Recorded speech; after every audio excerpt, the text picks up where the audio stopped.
আমাদের চ্যানেলে ভিডিওর নোটিফিকেশন সবার আগে পেতে চাইলে নিচে থেকে সাবস্ক্রাইব বাটনটি ক্লিক করে পাশে থাকা বেল আইকনটি বাজিয়ে দিন।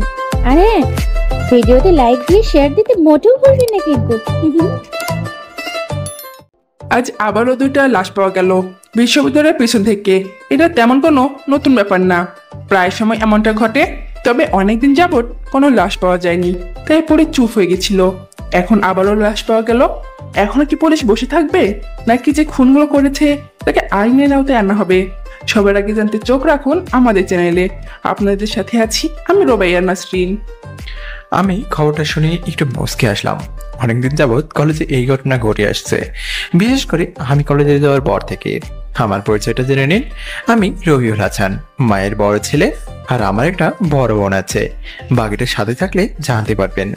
প্রতিবারের মতো আমি এইবারেও কলেজে যাচ্ছি, তবে পড়তে নয়, ফুচকা বিক্রি করতে। আমি ফুচকা বিক্রি করি যে কলেজে খুন হয়েছে সেই কলেজে। আমার বাসা থেকে কলেজ প্রায় 20 মিনিটের দূরে। কলেজে এসে দেখি আমার পরিচিত কিছু মানুষ বের হচ্ছে, কিন্তু তারা আমাকে চিনতে কখনো পারবে না, কারণ আমি আমার আসল চেহারা লুকিয়ে রেখেছি সেই একটা অ্যাক্সিডেন্টের পর থেকে। কি অ্যাক্সিডেন্ট সেটা পরে জানতে পারবেন। তো ফুচকা যেভাবে বসে বিক্রি করে সেখানে চলে গেলাম। আমার নিয়মিত কয়েকটা কাস্টমারও আছে, তারা হলো রাকিব, ইতি, রিজন প্লাস সানিয়া। এই 4 জন আমার নিয়মিত কাস্টমার। আজকেও এরাই আগে আসছে। মামা ফুচকা দেন তো। ঠিক আছে মামা। তারা যতবারই ফুচকা খায় 4 প্লেট থাকবে। 4 জনের একসাথে আসছে, একসাথে খায়, তাই কয়টা প্লেট জিজ্ঞেস করে নি। 5 মিনিট পর তাদের ফুচকা দিলাম, তারা খেয়ে টাকা দিয়ে চলে গেল। আমিও বসে বসে ফুচকা বিক্রি করতে লাগলাম। হঠাৎ 2-3 জন পুলিশ আমার কাছে আসলো। এই ছেলে, তোর নাম কি? ফুচকাওয়ালা বলে এমন ব্যবহার করছে, স্বাভাবিক এটা? জি স্যার, মুই হইলাম হাসান। রবিউল বললে অনেকে বা তারাও চিনে ফেলবে, তাই শেষ নামটা বললাম না। এখানে কতদিন ধরে ফুচকা বিক্রি করিস? জি স্যার, 8-9 মাসের মতো হবে। একে অপরের দিকে তাকালো। এখানে যা যা খুন হয়েছে তাও তো 8-9 মাস আগে থেকে শুরু হয়েছে। হ্যাঁ, তাহলে কি এই খুনের পিছনে এই ছেলেটারও হাত আছে? আমার মনে হয় না এই ছেলেটার হাত থাকতে পারে। এই ফুচকাওয়ালার সাথে ওদের কোনো কানেকশন থাকতে পারে বলে আমি মনে করি না। হতেও পারে এটা কাকতালীয় ভাবে মিলে গেছে, তাও হতে পারে।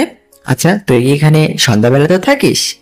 না স্যার, কলেজ যতক্ষণ খোলা থাকে ততক্ষণ, বাকি এরপর মোড় ঘুরে চলে যায়। আচ্ছা, তুই কি কাল এমন কাউকে দেখেছিস যাকে দেখে নতুন মনে হয়েছে? মানে আমি বলতে চাচ্ছি, কাউকে সন্দেহ হয় এমন কাউকে দেখেছিস? না স্যার, এমন কাউরে তো মই দেখি নাই। কাল কলেজে তাড়াতাড়ি ছুটি হয়েছিল, তাই মইও তাড়াতাড়ি চলে গেছি। আচ্ছা ঠিক আছে, সন্দেহজনক কাউকে দেখলে আমাকে জানাবি। আচ্ছা স্যার, কমনে। আমিও নিজের মতো ফুচকা বিক্রি করতে লাগলাম। আজকে কলেজের তেমন ক্লাস হয়নি, তাই আমিও চলে আসলাম নিজের সেই ভাঙা বাসায়। রাতে কিছু কাগজ দেখলাম, দেখে পুড়িয়ে দিলাম, কারণ আমি কোনো প্রমাণ রাখি না। আবারও খবর দেখলাম অনেকক্ষণ। চলুন খবরটা শুনে আসি। ব্রেকিং নিউজ, সকালে যে লাশ 2টা পাওয়া গেছে তাদের গায়েও লেখা আছে আর কে। কে আর কে জানতে চোখ রাখুন আমাদের চ্যানেলে। আপনাদের সাথে ছিলাম আমি রোবাইয়া নাসরিন। এই খবরটা শুনে হাসলাম। জনগণ এবার নিশ্চিত, যারা খুন হয়েছে তারা ধর্ষণকারী ছিল, তাদের গায়ে আর কে লেখা থাকে তারা ধর্ষণকারী। যারা খুন হয়েছে তারা বড় লোকের সন্তান ছিল। তারা এই খবর শুনে তো আর কের উপর প্রচন্ড রেগে গেল। সবাই একটা কথা, কে আর কে, কি তার আসল নাম? পুলিশ সহ সবার মুখে শুধু এই একটাই প্রশ্ন। আজকেও আমি কলেজে যাচ্ছি ফুচকা বিক্রি করতে। এই সকালবেলা আবার রাস্তায় কেউ মারামারি করতেছে দেখে আমি একটু দূরে দাঁড়িয়ে পড়লাম। নিজেকে যদি তাদের মধ্যে ঢুকাই তাহলে আমার বাকি কাজ করা লাগবে না, তাই কোনো ঝামেলা জড়াতে চাই না। তাই কিছুক্ষণ পর যখন ঝামেলা শেষ তখন কলেজে গেলাম। গিয়ে দেখি আমার নিয়মিত কাস্টমার বসে আছে। তা মামা, আজ দেরি হলো কেন?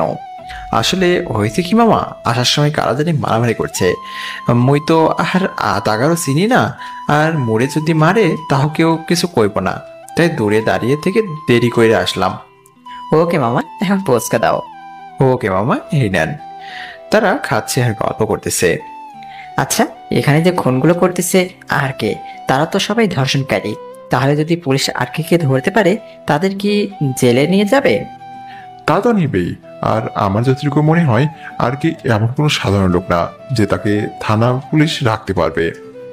হ্যাঁ, সাধারণ নাও হতে পারে, তবে যদি কোনো কারণে আর কে কে পুলিশ নিয়ে যায়, তাহলে এই কলেজ এবং কলেজের চারপাশে ধর্ষণকারী বেড়ে যাবে। ঠিক বলেছিস, আর কে যতদিন আছে ততদিন ধর্ষণকারী রেহাই পাবে না। একদিন না একদিন আর কে ওদের খুন করবেই। সানিয়া, তুই আর কে চিনিস নাকি? যেভাবে বলতেছিস মনে হয় তোর পরিচিত। আরে কি বলিস, আমার পরিচিত হবে কেন? কোথায় আর কে আর কোথায় আমি? তাছাড়া আর কে কে আমি যতটুকু জানি কেউ দেখেনি। দেখেনি, তবে দেখেছে এমনও হতে পারে। মানে তুই দেখেছিস নাকি? আমি দেখেছি বলিনি, অন্য কোনো মানুষ হয়তো দেখেছে। কি জানি কে কে দেখেছে। এই যে খাওয়া শেষ, টাকা নেন। হ্যাঁ মামা, টাকা দেন। একটু পর আরো অনেকে আসলো, কিন্তু একটা মেয়েকে দেখে আমার অদ্ভুত লাগলো। ওর চলাফেরা আমার ভালো লাগতেছে না, তবে মেয়েটা অনেক সুন্দর। হাঁটার সময় চারপাশে বারবার তাকাচ্ছে। এক প্লেট ফুচকা দেন তো। জি দিচ্ছি, আপনি বসেন। ওকে, তাড়াতাড়ি দিন। নেন আপা। থ্যাঙ্কস। কি কন আপা, ইংরেজিতে বুঝি না তো। আপনাকে ধন্যবাদ দিলাম। ধন্যবাদ কি আপা? কারো প্রতি কৃতজ্ঞতা প্রকাশ করতে ধন্যবাদ বা থ্যাঙ্কস বলে। ও তাই কন আপা, মুই তো বুঝি নাই। আচ্ছা, আপনি পড়াশোনা কতটুকু করছেন? দেখে তো ফুচকাওয়ালা মনে হয় না। কি যে কন আপা, কোনো মতে ক্লাস 3 বরাবর পড়ছিলাম, আর পড়া হয় নাই। বাই দ্য ওয়ে, আমি এখন থেকে নিয়মিত ফুচকা খাবো। আমি এই কলেজে ট্রান্সফার হয়ে আসছি। আপা ট্রান্সফার কি? ওটা তো বুঝি নাই। মানে বদলি হয়ে আসছি, অন্য কলেজ থেকে এখানে আসছি পড়তে। ও হ্যাঁ, আপনি তো আমার নাম জানেন না। কেমনে জানো আপা, আপনি তো কননি। আচ্ছা, আমার নাম হচ্ছে জান্নাতুল রিমি। আপনার নাম কি? আপা সবাই তো ফুচকাওয়ালা হিসেবে জানে, কেউ তো আর আমার নাম ধরে ডাকে না। তবে মোর নাম হলো হাসান। আচ্ছা, আপনার বাবা মানে? আছে আপা, একটা বোনও আছে। তাই নাকি? তা আপনার সাথে কি থাকে তারা? না আপা, ওনারা আমাকে ঘরে থাকে। মুই কলেজের পাশে একটা ঘর ভাড়া করছি, ওটাখানে থাকি। ও আচ্ছা, নেন। আমি প্লেটটা নিলাম, আর রিমি 100 টাকা দিল। আমি ফেরত দিতে যখন টাকা বের করলাম, তখন সে বলল, ফেরত দিতে হবে না, বাকিটা আপনার বকশিস। আর ফুচকা অনেক মজা হয়েছে। তাহলে আপা আর এক প্লেট দেই। না না, অন্য একদিন খাবো, এখন আমি যাই। রিমি কলেজে চলে গেল। মেয়েটাকে আমার কেন জানি সন্দেহ হচ্ছে। তাই মেয়েটা যাওয়ার পর আমি আমার পুরোনো নোকিয়া ফোনটা বের করলাম, একজনকে ফোন দিলাম, কিন্তু ফোন বন্ধ পাচ্ছি। ও একজনটা হলো আমার বন্ধু, এখন নাম বলা যাবে না, পরবর্তীতে বলবো। তারপর আরো ফুচকা বিক্রি করে কলেজ শেষ করে বাসায় আসলাম। বাসায় একটু চারপাশে ঘুরে ঘুরে দেখলাম, দেওয়ালের পাশ থেকে কেউ একজন সরে গেল মনে হলো, তাই দেখতে গেলাম, কিন্তু কেউ নাই। কিন্তু আমি তো জানি কেউ ছিল। কলেজের পর থেকে কেউ আমার পেছন পেছন আসছে, সেটা আমি লক্ষ্য করছি। সে এখন আমার ভাঙাচোরা বাসায়। টিভি অন করলাম, কিন্তু আসল উদ্দেশ্য টিভি দেখা নয়, কে ফলো করছে তাকে সেটা দেখা। একটু খবর দেখলাম, তারপর টিভি অফ করলাম। ঘর থেকে বের হয়ে দেখি কেউ একজন বেরিয়ে যাচ্ছে, আমিও তার পিছু নিলাম। কিছু দূর গিয়ে চিন্তা করলাম, এখন তাকে ফলো করলে সমস্যা হবে, তাই ফলো করা ছেড়ে দিলাম। বাসায় এসে আবারও চারপাশে চোখ পোড়ালাম, সব ঠিকঠাক। তারপর ঘুমিয়ে পড়লাম। রাত 1টায় ঘুম ভাঙলো। মাঝরাতে শহরটা ঘুরতে আমার খুব ভালো লাগে, তাই বের হলাম। কিছু দূর যাওয়ার পর দেখি কিছু গন্ডা টাইপের লোক গাড়ি থেকে বস্তায় ভরে কি যেন ফেলে দিল, কিন্তু সে বস্তার ভিতর থেকে আহা বলে একটা আওয়াজ আসলো। লোকগুলো চলে যাওয়ার পর আমি গেলাম সেই বস্তার কাছে। বস্তা খুলে দেখি একটা মেয়ে রক্তাক্ত অবস্থা, জ্ঞান আছে। আমি তাকে বললাম, কি হয়েছে আপনার? আপনার এই অবস্থা কেন? আর যারা আপনাকে ফেলে দিল তারাই বা কারা? সে শুধু বলল, আমাকে বাঁচান। তারপর অজ্ঞান হয়ে গেল। চারপাশে তাকিয়ে দেখলাম কেউ আছে কিনা, কিন্তু কেউ নাই। তাই পকেট থেকে ফোন বের করে একজনকে ফোন দিলাম। 10 মিনিটের মধ্যে 3টা গাড়ি আসলো। তার আগে আমি ওখান থেকে সরে গেলাম। ওরা আমার লোক ছিল, এখানে থাকা একজনই আমাকে চিনে, তাই আমি সরে গেছি সেখান থেকে। আমি ঘুরে বাসায় চলে আসলাম। রাতে একজন ফোন দিয়ে যা বললো তাতে আমার মাথায় রক্ত উঠে গেল। ফোন দিয়ে বললো মেয়েটাকে ধর্ষণ করা হয়েছে। আমি তাকে বললাম, মেয়েটাকে সুস্থ হলে ঠিক যে জায়গায় পাঠিয়ে দিও, সেখানে তাকে ফেলে দেওয়া হয়েছিল বলে ফোনটা কেটে দিলাম। তারপর কলেজে গেলাম, ফুচকা বিক্রি করে আবার বাসায় চলে আসলাম। 7 দিন পর পর আমাকে মাটির 500 ফুট নিচে যেতে হয়। আজকেও যাইতে হবে, তবে সেখানে ফুচকা হিসেবে নয়, আর কি হিসাবে। আজ 1 দিন হলো মেয়েটা এখনো সুস্থ হয়নি। রাত 2টা। চলে গেলাম আবার ভাঙাচোরা বাসার পেছনে। পিছনে গিয়ে একটা গাছের নিচে মাটি সরিয়ে একটা বাটন টিপলাম। সাথে সাথে একটু দূরে মাটির নিচে একটা পথ হয়ে গেল। সেখানে গেলাম, মাটির নিচে গেলাম সিঁড়ি দিয়ে।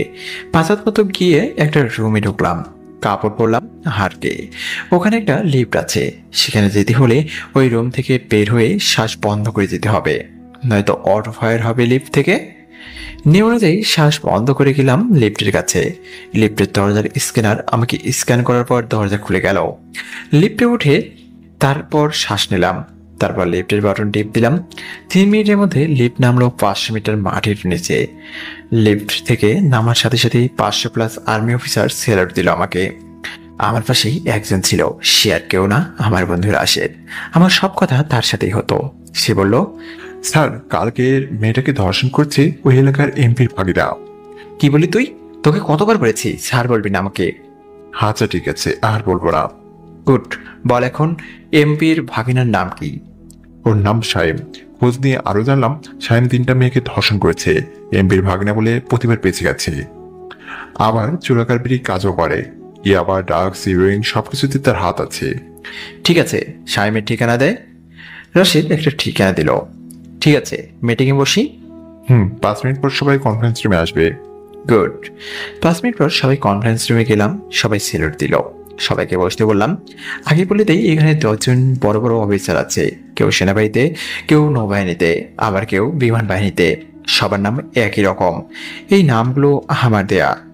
RH1, RH2, RH3+, এগুলো আমাদের নাম। রশিদ, এদের সব বলে দিছিস তো আজ কি নিয়ে কথা হবে? সব বলা হচ্ছে। গুড। তো গাইস, আপনাদের আগেই বলা হয়েছে আজকে এখানে কিসের আয়োজন। তো আমি কথা না বাড়িয়ে আসল কথায় আসি। সবাই একসাথে বললো, ইয়েস স্যার। গুড। সবার রিপোর্ট রেডি তো? Yes sir. গুড। রাশেদ, তুমি ফাইলগুলো নিয়ে নাও। এরাও আমার মতো 7 দিনে একবার আসে যখন আমি ডাকি। তারপর এদের ফাইল নিয়ে বাকি 7 দিনে কি কি করবে বুঝিয়ে দিলাম। তখন R6 বলল, স্যার, আমাদের খবর আছে আপনাকে কেউ মারতে চাই। আমি জানি। আর কোনো প্রশ্ন? স্যার, আপনি জানার পরেও কেন নিজের সেফটি নিচ্ছেন না? আপনারা হয়তো ভুলে যাচ্ছেন আমি কে। না স্যার, বলতেছি না, কিন্তু আপনার প্রতি আমাদের একটা ভালোবাসা আছে, তাই আমরা আপনার সেফটি নিয়ে কথা বললাম। আর কোনো প্রশ্ন আছে কারো? না স্যার। গুড। তাহলে এবার আসা যাক। Yes sir. চল রাশেদ, চল। তা তোর দিনকাল কেমন যাচ্ছে? এই তো ভালো। হুম। আচ্ছা, তোকে মারতে চাই চিনেও তুই এ হয়ে আছিস কেন? মারতে চাই বললে কি পারবে? হিম্মত থাকতে হবে। আচ্ছা, তা নিজের খেয়াল রাখিস। আজ আসি। ঠিক আছে, খেয়াল রাখবো। ও, আপনাদের তো বলাই হয়নি, এই মাটির নিচে শহরে আসতেই 10টা দরজা আছে। সবটা আমার মতো। সব দরজায় পাসওয়ার্ড আছে, আর প্রতিটা দরজা একটা একটা করে শহরে গিয়ে খুলে। সেখানে চলে এলাম রাত প্রায় 4টা। এসেই ঘুমিয়ে পড়লাম। সকালে ঘুম থেকে উঠে আবারও কলেজে গেলাম। আমার সেই 4 জন কাস্টমার বসে আছে। তা মামা কেমন আছো? মামা, ভালো আছি। তোমরা কেমন আছো? মামা ভালো। এখন ফুচকা দাও। এই নাও মামা।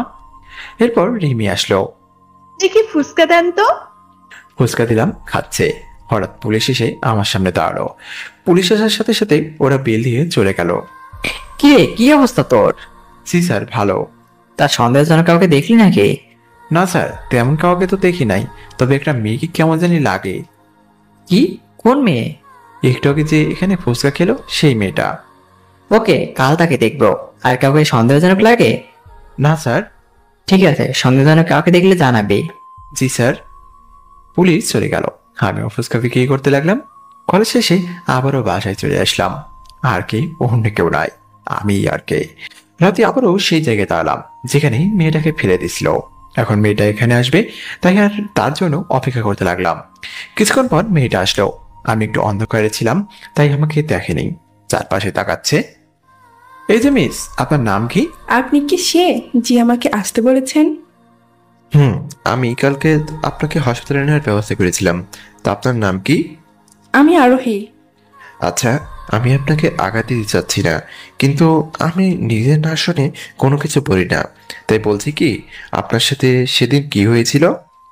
আমি সেদিন বান্ধবীর বাসায় গেছিলাম, সেখান থেকে আসতে রাত হয়েছিল, তবে বেশি রাত না, এই ধরেন 10টার মতো। সাথে আমার ফ্রেন্ডও ছিল। আমরা হেঁটে হেঁটে আসছিলাম, হঠাৎ একটা গাড়ি আমাদের সামনে থামে। সাথে সাথে আমার ফ্রেন্ড দৌড় দেয়, কিন্তু কিছু বুঝে ওঠার আগে তারা আমাকে ধরে ফেলে। তারপর তাদের সাথে আমাকে নিয়ে গিয়ে আর কিছু না বলে কাঁদতে লাগলো। এতটুকুই তো, নাকি মাঝখানে আরো কিছু হয়েছিল? এতটুকু। আচ্ছা, আপনার ফ্রেন্ড কি একটি মেয়ে ছিল? সে ভালো আছে, তার কিছু হয়নি, যা হবার সব আমার। আপনার সাথে অসভ্যতা কে কি করেছে? সব একজনই করেছে, এমপির ভাগিনা। এমপির ভাগনা কি সায়েম? সায়েম। কিন্তু আপনি সামনে আসছেন না কেন? আমি সামনে আসলে আপনি ভয় পাবেন। কেন ভয় পাবো? আপনি কি ভূত না জিন যে ভয় পাবো? আচ্ছা, এখন তো আমি আপনার সাথে খারাপ কিছু করতে পারি, আপনি ভয় পাচ্ছেন না? না, কারণ কিছু করার হলে আপনি সেদিনই করতে পারতেন। তখন আমি সবচেয়ে অসহায় ছিলাম, কিন্তু আপনি তা করেননি। আচ্ছা, গুড। আমি একটা শর্তে আপনার সামনে আসতে পারি, যদি আপনি আমার পরিচয় গোপন রাখেন। আচ্ছা, গোপনে রাখবো। আমি হলাম মার্কে। দেখলাম মেয়েটার সাথে সাথে পিছিয়ে গেছে। এখন আমার চেহারা দেখেনি, তাতে এই অবস্থা। তাড়াতাড়ি চেহারা দেখলে কি করবে? কি আপনি আর কে যে খুন করে যাচ্ছেন? সরি মিস, আমি আর কে ঠিকই, কিন্তু খুনি নয়। ধরেন আপনার বিচার কেউ করবে না, সতে হলেও এমপির ভাগিনা বলে কথা। এখন আপনি যদি কাউকে দিয়ে স্যামকে শাস্তি দেন, তাহলে কি আপনি খুনি হবেন? কখনো না, আইন অপরাধীকে শাস্তি দেয়নি, তাই আপনি দিচ্ছেন। এখানে খুনি হওয়ার কিছুই নেই। সরি, আমি বুঝিনি। ঠিক আছে, এখন যাচ্ছি তাহলে। আরে কি বলেন? আপনার চেহারাই তো দেখলাম না। চেহারা দেখাটা কি খুব জরুরি? যে এত বড় একটা হেল্প করলো তাকে দেখবো না, তা কেমনে হয়? আর সারা শহরের মানুষ তো আপনাকে দেখার জন্য পাগল। আমি না হয় একটু আগে দেখবো। প্লিজ সামনে আসুন। চোখ বন্ধ করেন তাহলে। চোখ বন্ধ করতে হবে কেন? দেখার সাথে সাথে শক খাবেন, তাই চোখ বন্ধ করেন। ওকে, করলাম। এখন সামনে আসেন। এবার চোখ খুলুন। এই কি, আপনি এখানে কেন? আর কে কোথায়? আমি আর কে। দেখেন, ফান করবেন না। আপনি তো আমাদের কলেজে ফুচকা বিক্রি করেন। ওটা তো শুধুমাত্র লোক দেখানো। সত্যি আপনি আর কে তো? সত্যি। যাই হোক, এখন আপনি বাসায় যান, আমি এমপির ভাগিনাকে একটু দেখে আসি। ওকে, থ্যাঙ্কস। শোনেন, আমি কি সেটা যাতে কেউ না জানে? কেউ জানবে না। Can you go now? Okay, bye. আরোই চলে গেল। আমি এমপির ভাগিনার বাসা দিকে রওনা দিলাম। বাসার সামনে সিসি ক্যামেরা লাগানো, তাই পিছন দিকে যেতে হবে। পিছনে গিয়ে দেওয়ালের পাইপ পেয়ে দুতলায় উঠলাম। স্যামের ঘর দোতলায়। জানালার কাজ ভেঙে ভিতরে ঢুকে দেখি স্যাম মদ খাচ্ছে। আমার একটা অভ্যাস, আমি মাতাল অবস্থায় কাউকে মারি না, তাই তাকে একটা চেয়ারের সাথে বেঁধে দিলাম। মুখে পানি দিয়ে কিছুক্ষণ পর যখন ঠিক হলো, তখন আমি বললাম, দেখ ভাই, গালিগালাজ আমি পছন্দ করি না, সোজা কথা বলি। ধর্ষণ করেছিস, তোকে এখন মরতে হবে। কি, তুই আমাকে মারবি? হাসালি রে ভাই, হাসালি। তুই যদি জানিস আমি কে, তাহলে তোর প্যান্ট নষ্ট হয়ে যাবে, আর তুই কিনে আমাকে মারবি? আচ্ছা দেখি কার প্যান্ট নষ্ট হয়ে যায়, বলেই মাস্ক সরালাম। তুই ফুসকা হলে আমাকে মারবি? তরি খোল, নয় তোকে আমি এখানে মেরে কম করে দিব। কে বললো আমি ফুচকাওয়ালা? আর কে আমি? আর কে? আর কিছু বলার আগেই সাইম অজ্ঞান হয়ে গেল। আর কে নাম শুনলে বড় বড় নেতা পর্যন্ত প্যান্ট নষ্ট করে ফেলে, সেখানে সাইমের মতো ফুলা প্যান্ট মাছি মাত্র। সাইমের মুখে পানি ছিটিয়ে হুশ করলাম, ভাই আমাকে মাফ করে দেন, আমার ভুল হয়ে গেছে, আর জীবনেও এমন করবো না। দেখ ভাই, আমি ক্ষমা শব্দটার সাথে পরিচিত না, কালমা পড়ে নে, এখন তোকে মরতে হবে। দড়ি দিয়ে সাইমের গলা পেঁচিয়ে ধরলাম। পেটের অনেক শক্তি, কিন্তু এসব আর্কের কাছে কিছুই না। কিছুক্ষণ পর শ্বাস বন্ধ হয়ে গেল। পিঠের মধ্যে লিখে দিলাম আরকে। তারপর আবারও চলে আসলাম সেই পিছন দিক দিয়ে। বাসায় এসে ঘুমিয়ে পড়লাম। একজনকে ফোন দিয়ে বলে দিলাম সাইম শেষ, গিয়ে রিপোর্ট করে আসে। আমি ঘুমিয়ে গেলাম। সকালে আবারও ব্রেকিং নিউজ। এইবার আরকের শিকার হলো সাইম। সে এই এলাকার এমপির ভাগিনা। প্রতিবারের মতো এবারেও লেখা ছিল সাইমের পেটে আরকে। আবারও আসছি কোনো আজ তাজার খবর নিয়ে। আপনাদের সাথে আছি আমি রোবাইয়া নাসরিন। আমি খবর শুনে আবারও কলেজে চলে আসলাম। আবার ফুচকা বিক্রি করতে লাগলাম। হঠাৎ দেখি রিমি আসলো। থেকে ফুচকা দেন তো। এই লন। আপনি কি সত্যি পড়াশোনা করেন নাকি অন্য কিছু? আমি ভেবেছে দেখলাম এমনি বলে কি, আপনি কি মনে করেন আমি পড়াশোনা করছি? তা হবে কেন, শুধু আপনাকে আমার রহস্যজনক লাগে তাই বললাম। আচ্ছা, আসলে মুই তো পড়াশোনা করি নাই, ক্লাস 3-তে পড়ছিলাম আর পড়া হয়নি। আচ্ছা ঠিক আছে। কিছুক্ষণ পর পুলিশ আসলো, এসেই বলল, সন্দেহজনক কি ওই মেয়েটাই? হ্যাঁ স্যার। ওকে। বলেই রিমির দিকে গেল। তারপর রিমিকে নিয়ে পুলিশ থানায় চলে গেল। যাওয়ার সময় দেখলাম রিমি আমার দিকে রাগী হয়ে তাকাচ্ছে। তারপর চলে গেল। আমিও ফুচকা বিক্রি করতে লাগলাম। কলেজ ছুটি হওয়ার আগে ওই মেয়েটা আসলো, কি জানি নাম, ও আরোহী। মামা, এক প্লেট ফুচকা দেন তো। এই লন। আরোহীকে দেখে মুচকি হাসি দিলাম। ধন্যবাদ আপনাকে। কেন? কালকে রাতের কাজটার জন্য। না থাক, লাগবে না, শুধু দোয়া করবেন যেন সবার পাশে থাকতে পারি। জি, তা তো অবশ্যই। আচ্ছা, এই নেন বিল। না থাক, প্রায় সবসময় তো আসেন, আজ নয় ফ্রিতে দিমু। না, তা কেমনে হয়? ফ্রি দিলে আপনার ক্ষতি হবে। আমি আরের দিকে তাকিয়ে মুচকি হাসি দিলাম আর বললাম, ক্ষতি তখনই হবে যদি আপনি আমার পরিচয় প্রকাশ করেন। পেছন থেকে কেউ একজন বলে উঠল। কি প্রকাশ করার কথা হচ্ছে এখানে? পেছনে তাকিয়ে দেখি রিমি। এই মেয়েকে তো একটু আগে পুলিশ নিয়ে গেল, তাহলে এখানে কেন? আপনি এখানে কেন? একটু আগে তো আপনাদের পুলিশ লইয়া গেল। পুলিশ আমাকে ভুল করে নিয়ে গেছে, তাই আবার ছেড়ে দিচ্ছে। এটা তো হতে পারে না, যেখানে পুলিশের সাথে লাগলে সহজে আসতে দেয় না, সেখানে এই মেয়ে কেমনে আসলো? কাহিনী আছে, পরে বের করে নিব। ও, তাই এখানে কি প্রকাশ করার কথা হচ্ছে? কি আর কমো, উনি নাকি কবিতা লিখেছে, সেটা নাকি প্রকাশ করবে, সেটা বলছিল। আর একে দেখিয়ে বললাম, সেটাই বললাম। কে তুমি আর তোমার নাম কি? আমি এই কলেজে পড়ি, আর কবিতার কথা ভাইয়াকে বলছিলাম। ভাইয়া মানে? এটা তোমার ভাইয়া? আমার দিকে তাকিয়ে কথা বললো আর আরে না, এমনিতে ভাইয়া ডাকি, মাঝে মধ্যে কথা হয়, তাই ভাইয়া বললাম। আচ্ছা, আমি আসি। বলেই আর চলে গেল।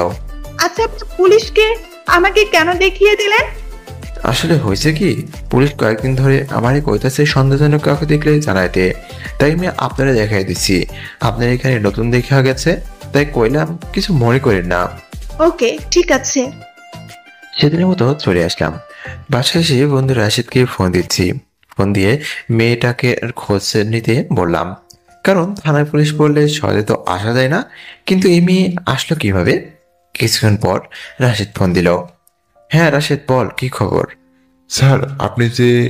পাখিটা বলতে দেয়নি। তুই আবার স্যার ডাকিস কেন রে? আসলে মনে থাকে না। আচ্ছা শোন। বল, মেয়েটাকে? মেয়েটা হচ্ছে ওই থানার ডিসি। কলেজ পড়ার নাম করে আর কি নামে তোকে খুঁজতেছে। মাত্র 1 মাস হলো এখানে আসছে। আর হ্যাঁ, সাবধানে থাকিস তুই। তোর আসল পরিচয় কখনো দিবি না। যদি পরিচয় ফাঁস করে যায় তাহলে আমাদের অপারেশন সাকসেস হবে না। সাবধান কিন্তু। ওকে ঠিক আছে। আমিও এমন কিছু ভাবছিলাম, নয়তো এই মেয়েটা এত তাড়াতাড়ি থানা থেকে চলে আসলো কিভাবে। আমার আসল মিশন হচ্ছে এমপির 2 ছেলেকে শেষ করা। এই যাবৎ তাদের বিরুদ্ধে 90+ ধর্ষণ মামলা, 100+ ড্রাগস মামলা, 20+ বোমাবাজি, 5+ মেহেপাচ্ছের মামলা আছে। ক্ষমতার দাপটে সব ঠান্ডা করে রাখছে, কিন্তু এখন সব ফাইল আমার হাতে। দেখি এবার তাদের কে বাঁচায়। আরো 27 দিনের মতো সময় আছে আমার কাছে। এই সময়ের মধ্যে এই শহরটাকে পাপ মুক্ত করে দিব। রাতে ঘুমিয়ে পড়লাম। রাতের শহর ঘুরতে ভালো লাগে, তাই ঘুম থেকে উঠে বেরিয়ে গেলাম। হঠাৎ দেখলাম কিছু লোক একটা মেয়েকে ঘিরে রেখেছে। আমি দূর থেকে এসব দেখতে থাকলাম, কিন্তু আর কতক্ষণই বা দেখা যায়। যে মেয়েটা আর আমার দিকে ঘুরলো তাকে দেখে আমি আকাশ থেকে বললাম, এ তো রিমি, মানে ডিসি। কয়েকজন ঘিরে রেখেছে, সে চাইলে মারামারি করতে পারে, কিন্তু সবার সাথে পেরে উঠবে না। ওরা প্রায় 8 জনের মতো আসছে, তাই চিৎকার করতেছে ছেড়ে দেওয়ার জন্য, কিন্তু তারা ছাড়তেছে না। আমি আর কি দেখবো, মুখে মাস্ক লাগালাম, গেলাম সামনে। আমি যখনই রাতে বের হই, সাথে আমার প্রিয় কোটটা থাকে, সাথে স্পেশাল টিমের স্পেশাল কার, আর আমার প্রিয় চুরি করার সাথে মাস্ক। তো আমি মাস্ক পরে সামনে গেলাম। এই, এখানে কি হচ্ছে? সাথে সাথে সবাই আমার দিকে তাকালো। একজন বলে উঠলো, কি হচ্ছে? তোকে দেখতে হবে না, যা নিজের কাজ কর গিয়ে। আজ আমার কাজ আমি করছি, ভালো চাইলে তাকে ছেড়ে দে। তুই কেটে যে তোর কথায় ছাড়তে হবে, বাসে চাস তো এখান থেকে ভাগ। এই যে মিস রিমি, আপনি নিজের পরিচয় দিলেই তো এরা আপনাকে ছেড়ে দেবে। রিমি আমার দিকে অদ্ভুত চোখে তাকালো। কিভাবে আমার নাম জানেন? যে আমাকে ধরতে আসছে তাকে চিনবো না? তা কেমনে হয়? মানে? কিছু না, পরে বলবো। এই তোরা দাঁড়িয়ে দাঁড়িয়ে কি দেখছিস? মার শালাকে। এখানে হিরোগিরি দেখাচ্ছে। তারা আমাকে মারতে আসলো। আমি রিমিকে বললাম, তুমি ওইদিকে গিয়ে দাঁড়াও। রিমি সেদিকে চলে গেল। তারপর আমি পিছিয়ে দিলাম এদেরকে। মারের তো কোনো কম নাই, যাকে যেদিকে পারলাম ইচ্ছা মতো মার দিলাম। এদের কিন্তু বাংলা মায়ের একটাও দেয়নি। সব থাইল্যান্ড 6টা দেশের আর্মিতে প্রশিক্ষণ নিয়েছি। সবাই মাটিতে শুয়ে আছে। সবাইকে বললাম, আর যদি কখনো তোদের এখানে দেখি তাহলে বুঝতে পারবি। রিমির কাছে গেলাম, মাস্ক কিন্তু মুখে আছে। তামিজ ডিসি রিমি, আপনি একা কেন? আপনার পুলিশ বাহিনী কোথায়? জিমি কিছুই বলছে না, শুধু তাকিয়ে আছে। আর ভাবছি, এত ছদ্মবেশ ধরার পরেও কিভাবে তাকে চিনল। এই যে মিস, কি হলো? কিছু না। কে আপনি? আর আমাকে কিভাবে চেনেন? শুনবেন কে আমি? হ্যাঁ, শুনবো। কে আপনি? আমি সেই যাকে ধরার জন্য আপনি কক্সবাজার থেকে ঢাকায় এসেছেন। আমি সেই যাকে ধরার জন্য আপনি দিনরাত ছদ্মবেশ তৈরি করছেন। আমি সেই যাকে ধরার জন্য আপনি পাগলের মতো খুঁজছেন। আমি সেই যাকে ধরতে পারলেই আপনার প্রমোশন হবে। আমি আর কেউ নয়, স্বয়ং আর কে। টিমির সাথে সাথে পিছিয়ে গেল। তার এত একটাই ভয়, আর কি এখন তাহলে ভুল বুঝবে? তাকে কি মেরে ফেলবে, নাকি আর কি তাকে ক্ষমা করে দিবে? কি হলো, গ্রেপ্তার করবেন না আমাকে? আমাকে ক্ষমা করে দিন। আপনি যা বলছেন সব সঠিক, কিন্তু এই কাজের জন্য আমি আসলেও আপনাকে অ্যারেস্ট করতে পারবো না, because I love you, really love you. আর কি, আমি সেদিন থেকে আপনাকে ভালোবাসি যেদিন জানলাম শুধু ধর্ষককারীদের আপনি শাস্তি দিচ্ছেন, কোনো নির্দোষকে নয়। আমি আপনাকে সত্যি ভালোবাসি। আমি আপনাকে বিয়ে করতে চাই।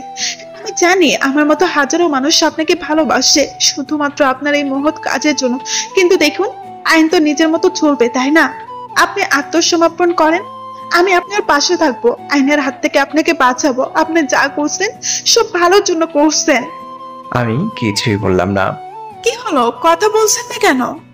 কি বলবো, আপনি তো নিজেই সব বলে যাচ্ছেন। আর হ্যাঁ, আমি জানি না আপনি আমাকে ভালোবাসেন কিনা, তবে এতটুকু বলবো, যদি সত্যি ভালোবাসেন তাহলে অনেকটা সময় অপেক্ষা করতে হবে। আমার মিশন যতদিন পর্যন্ত শেষ হবে না, ততদিন আপনি না দেখবেন আমার চেহারা, না পাবেন আমার ভালোবাসা। তবে এটা মনে রাখবেন, আপনাকেও আমার ভালো লাগে। আজকে আসি। আর হ্যাঁ, রাতে একা বের হওয়া আপনার পক্ষে ভালো হবে না। আমি আর কিছু না বলে চলে আসলাম। রিমিকে কলেজে যখন প্রথম দেখলাম তখন থেকে বেশ ভালো লাগে, তাই না করিনি। আমিও চলে আসলাম বাসায়। এভাবে চলে গেল প্রায় আরো 10 দিন। ও হ্যাঁ, আমাদের আরো একটা কথা বলি। বর্তমান আমার যে চেহারা আছে সেটা আমার না, প্লাস্টিক সার্জারি করে গেছি। আমার সামনে আরো 17 দিন সময় আছে। এই সময়ের মধ্যে অনেক কাজ করতে হবে। আজও নিয়মিত কলেজে যাচ্ছি ফুচকা বিক্রি করতে। দেখলাম এমপির কিছু পোলাপান মারামারি দিচ্ছে। আমি সেদিকে থেকে চলে আসতে লাগলাম, কিন্তু একটা পাথর এসে লাগলো আমার মাথায়। আমি ওখানে অজ্ঞান হয়ে যাই। যখন চোখ খুললাম, নিজেকে আবিষ্কার করলাম ছাদের নিচে। ভালো করে তাকিয়ে দেখলাম এটা হসপিটাল নয়, কারো বাসা। আমি মাথা তুলতেই মাথা চক্কর দিয়ে উঠলো। আহ বলে যখন মাথায় হাত দিলাম তখন মাথায় ব্যান্ডেজ লাগানো। আমার আওয়াজ শুনে কে একজন আসলো। আমি তাকিয়ে দেখি একটা মহিলা। তা বাবা, তোমার জ্ঞান ফিরলো তাহলে?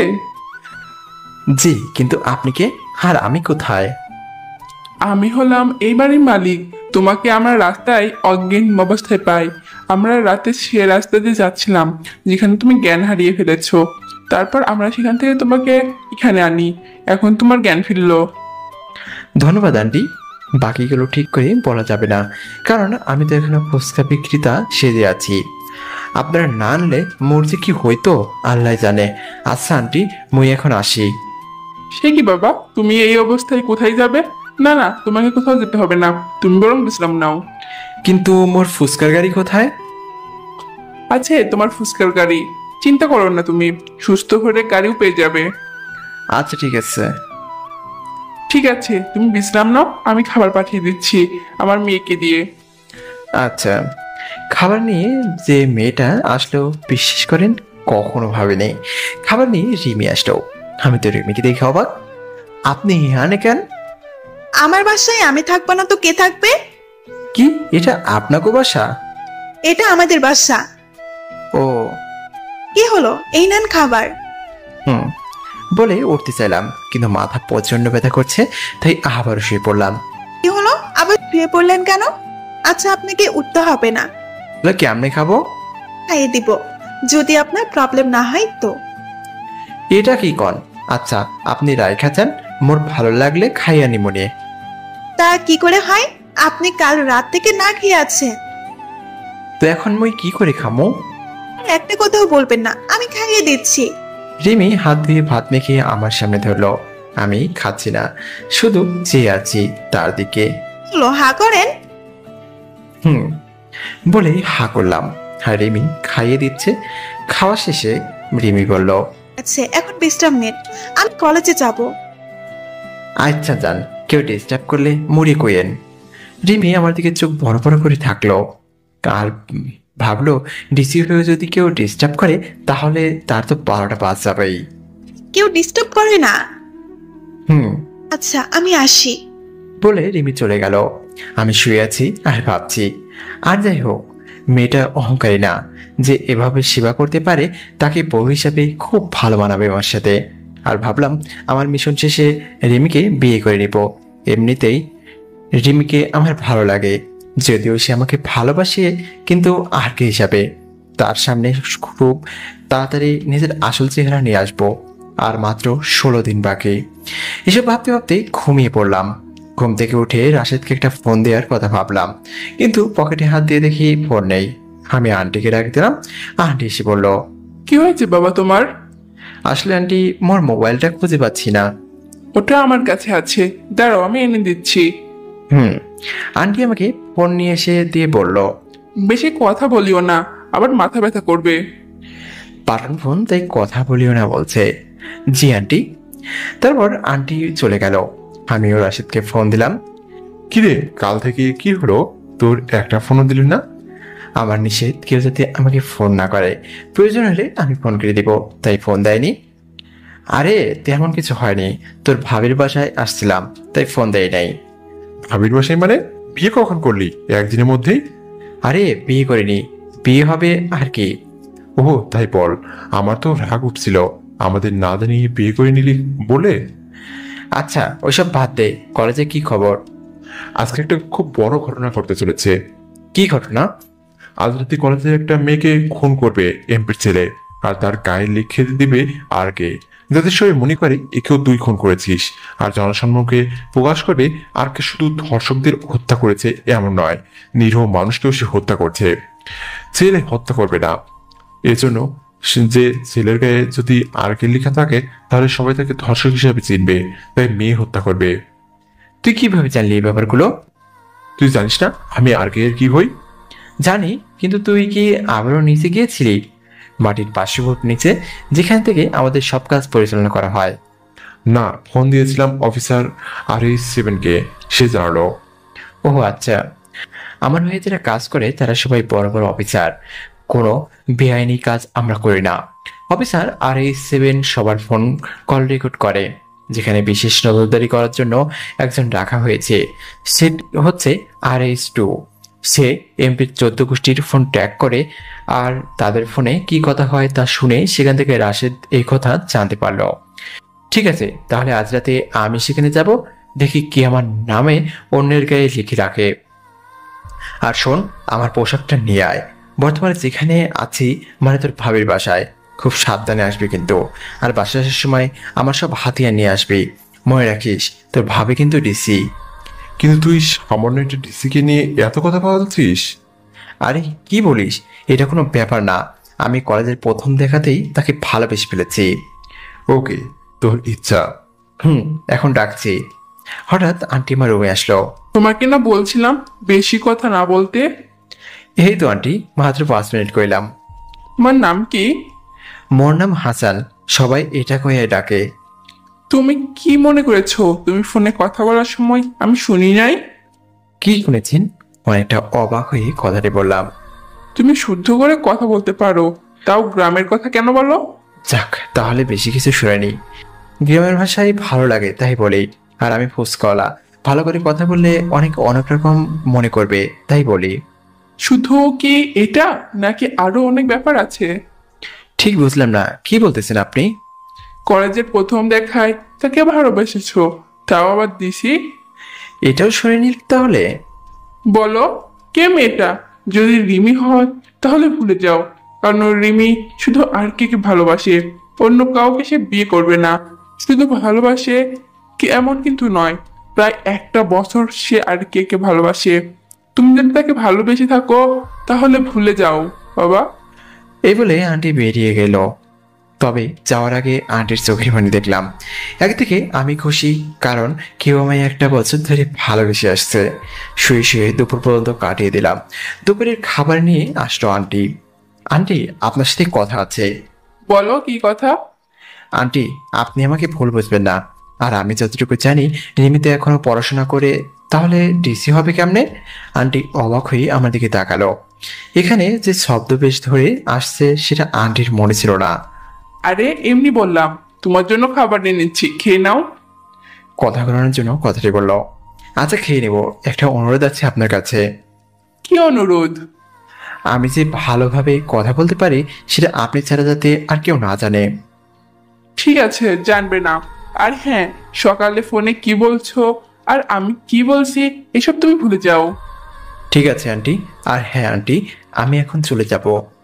তোমার কি মাথা খারাপ হয়েছে? চলে যাবে মানে কি? এখনো তুমি অসুস্থ। এটা তেমন কিছু না আন্টি। আর কিছু বলতে দিল না। আমি কি তোমাকে যেতে বলছি?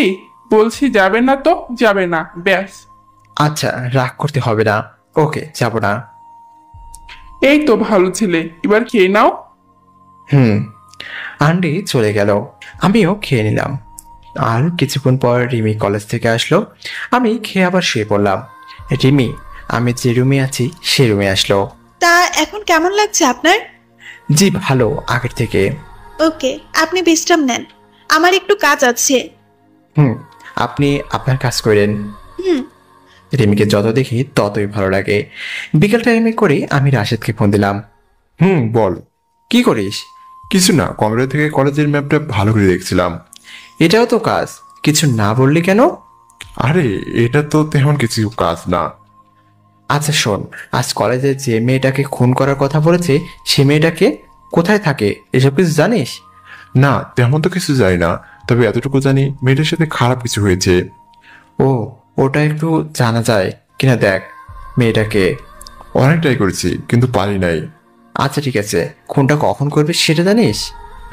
আজ রাত 3টার পরে। ওকে, রেডি থাকিস, তুই হয়ে যাবি আমার সাথে। ওকে। ফোনটা কেটে দিয়ে অপেক্ষা করতে থাকলাম রাতের জন্য।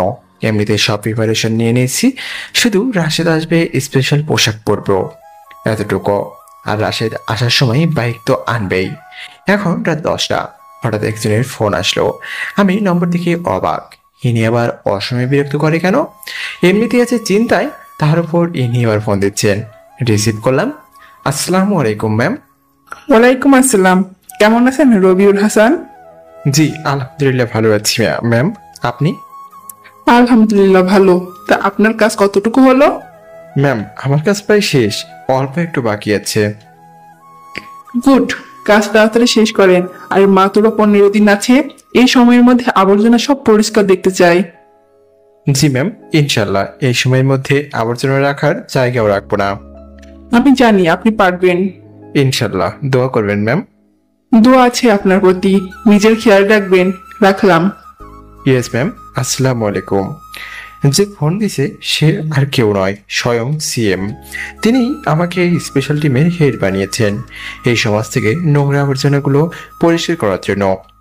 আমাকে কারো অনুমতি ছাড়া এনকাউন্টার করার পাওয়ার দেওয়া হয়েছে। আমার কাজ নিয়ে শুধুমাত্র সিএমই জিজ্ঞেস করতে পারেন, আর কারো বলতে আমি বাধ্য নয়। ফোন কেটে দিলাম। ঘড়িতে তাকিয়ে দেখি 11টা বাজে। রাশেদের ফোন আসলো। নিচে তাকিয়ে দেখি সে দাঁড়িয়ে আছে, তাই আমি বের হতে যাব। ঠিক তখনই মনে হলো দরজা দিয়ে গেলে কেউ দেখে ফেলবে, জানালা দিয়ে যেতে হবে। দরজার পাশে গিয়ে ভালো করে দেখলাম কেউ আছে কিনা, কিন্তু কেউ নাই, সবাই ঘুমাচ্ছে। সবাই বলতে এখানে রিমি আর রিমির আম্মু ছাড়া আর কেউ নেই। রিমি একমাত্র মেয়ে, রিমির বাবা মারা গেছে প্রায় 5 বছর আগে। তারপর আমি জানালার কাছে আসলাম, নিচে তাকিয়ে দেখলাম রাশেদ ছাড়া আর কেউ আছে কিনা। সেখানেও রাশেদ ছাড়া আর কেউ নেই। দোতলার ওপর থেকে জানালা দিয়ে লাফ দিলাম। এটা আবার তেমন কোনো ব্যাপার না আমার স্পেশাল টিমের প্রতিটি সদস্যের কাছে। সবাই প্রায় 6টা দেশের ট্রেনিং প্রাপ্ত, আমাদের লাফানোর সমান 20 তলা থেকেও লাফাতে হয়েছে। এভাবে লাফাতে লাফাতে আর ভয় করে না কিছুকে। লাফ দিয়ে নেমে রাশেদের কাছে গেলাম। ঠিক আছিস তো? এটা আবার নতুন কি? পেছনে তাকালাম, হঠাৎ জানালার পাশ থেকে কেউ একজন নড়ে গেল মনে হলো। তেমন গুরুত্ব দেয়নি, বিড়ালও হতে পারে। রাশেদকে নিয়ে বাইক নিয়ে চলে গেলাম কলেজের কাছে। আমরা দুজনের পোশাক পরে নিচ্ছি। আমার স্পেশাল পোশাক আমি পরেছি, রাশেদেরটা রাশেদ। কলেজে গিয়ে বাইকটা কলেজের গাড়ি রাখার রুমে ঢুকিয়ে রাখলাম। তারপর কলেজের পেছনে চলে গেলাম। কলেজের পিছনে আমি আর রাশেদ ছাড়া আর কেউ নেই। 2টো বাজে রেডি হয়ে যাবি, এখন তো 1টা বাজে। আর হ্যাঁ, কানে ব্লুটুথ লাগিয়ে নেই, জানি না তারা কতজন থাকবে। আর এটাও জানি না মেয়েটাকে, খুব সাবধানে থাকবি। আমার ইশারা পাওয়ার সাথে সাথে হাঁটুর নিচে গুলি করবি। এদেরকে মেরে ফেলে যাবে না, এদের দিয়ে আরো অনেক কিছু বের করতে হবে। ওকে। 2টা বাজতে আর মাত্র 10 মিনিট বাকি। দেখলাম একটা কারে করে কিছু ছেলে সহ একটা মেয়ে আসছে। মেয়েটার চেহারা ভালো করে দেখা যাচ্ছে না। যখন একদম কাছে চলে আসলো তখন দেখলাম মেয়েটার কেউ নয়, আরোহীকে দেখে তো আমার মাথায় রক্ত উঠে গেল। আমি রাশেদকে সংকেত দিলাম একদম রেডি হতে। ছেলে 5 জনের মতো আছে সাথে আরোহীর। সবাই যখন কলেজের পিছনে আসলো তখন আমি আর রাশেদ গাছের পিছনে ঢোকালাম। তাদের মধ্যে আরো একজনকে দেখে তো আমি আর নিজেকে ঠিক রাখতে পারিনি। সে আর কেউ নয়, আরেকটা ধর্ষক, যাকে 2 মাস যাবৎ খুঁজতেছি। এভাবে পাবো ভাবেনি। তাদের কথা শুনে যতটুকু বুঝলাম তারা আরোহীকে মেরে তার গায়ে আরকে লিখে দেবে, তারপর সব বদনাম আরকের হবে। রাশেদকে সংকেত দিলাম গুলি করার জন্য। সংকেত দিতে দেরি, শুট করতে দেরি নয়। একে একে সবাইকে শুট করে দিলাম। আর হয়তো হতভঙ্গ হয়ে গেছে। সবাইকে শুট করার পর আমি আর রাশেদ বের হলাম। আরোহী আমাকে দেখে কিছুটা চিন্তামুক্ত হলো। আপনাকে খুন করার কথা ছিল তাহলে? আপনি এসে বাঁচালেন। আচ্ছা ঠিক আছে, দেখি এদের কি অবস্থা। দেখলাম সবাই অজ্ঞান হয়ে গেছে।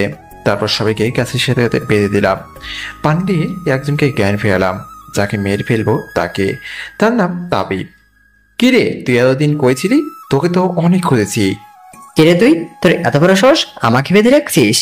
শান্ত হয়ে যা, তুই হলি ধর্ষক। সোজা কথা, তোকে এখন মরতে হবে। কিরে তুই যে আমাকে মারবি? আমি কি জেনে কেন নিজের প্যান্টটা নষ্ট করতে চাস বলতো? তোকে তো আমাকে কি রে? তোকে আমি এখানে মেরে দেবো। জানিস আমি কে? জানি তো, এমপির ডান হাত, মানে বড় চামচা। আর হলি ধর্ষক। তোকে মারতে এর থেকে বেশি কিছু আমার জানার দরকার নাই। কিরে তুই যে আমাকে মারবি? শুনবি তাহলে আমি কে? বল তুই কে? আর কে? দেখলাম তাবিব চোখ বড় বড় করে ফেলছে। ভাই মাফ করে দেন, ভুল হয়ে গেছে। সময় কম আর মাপ শব্দের সাথে আমি খুবই কম পরিচিত। শেষে কি কোনো ইচ্ছা আছে?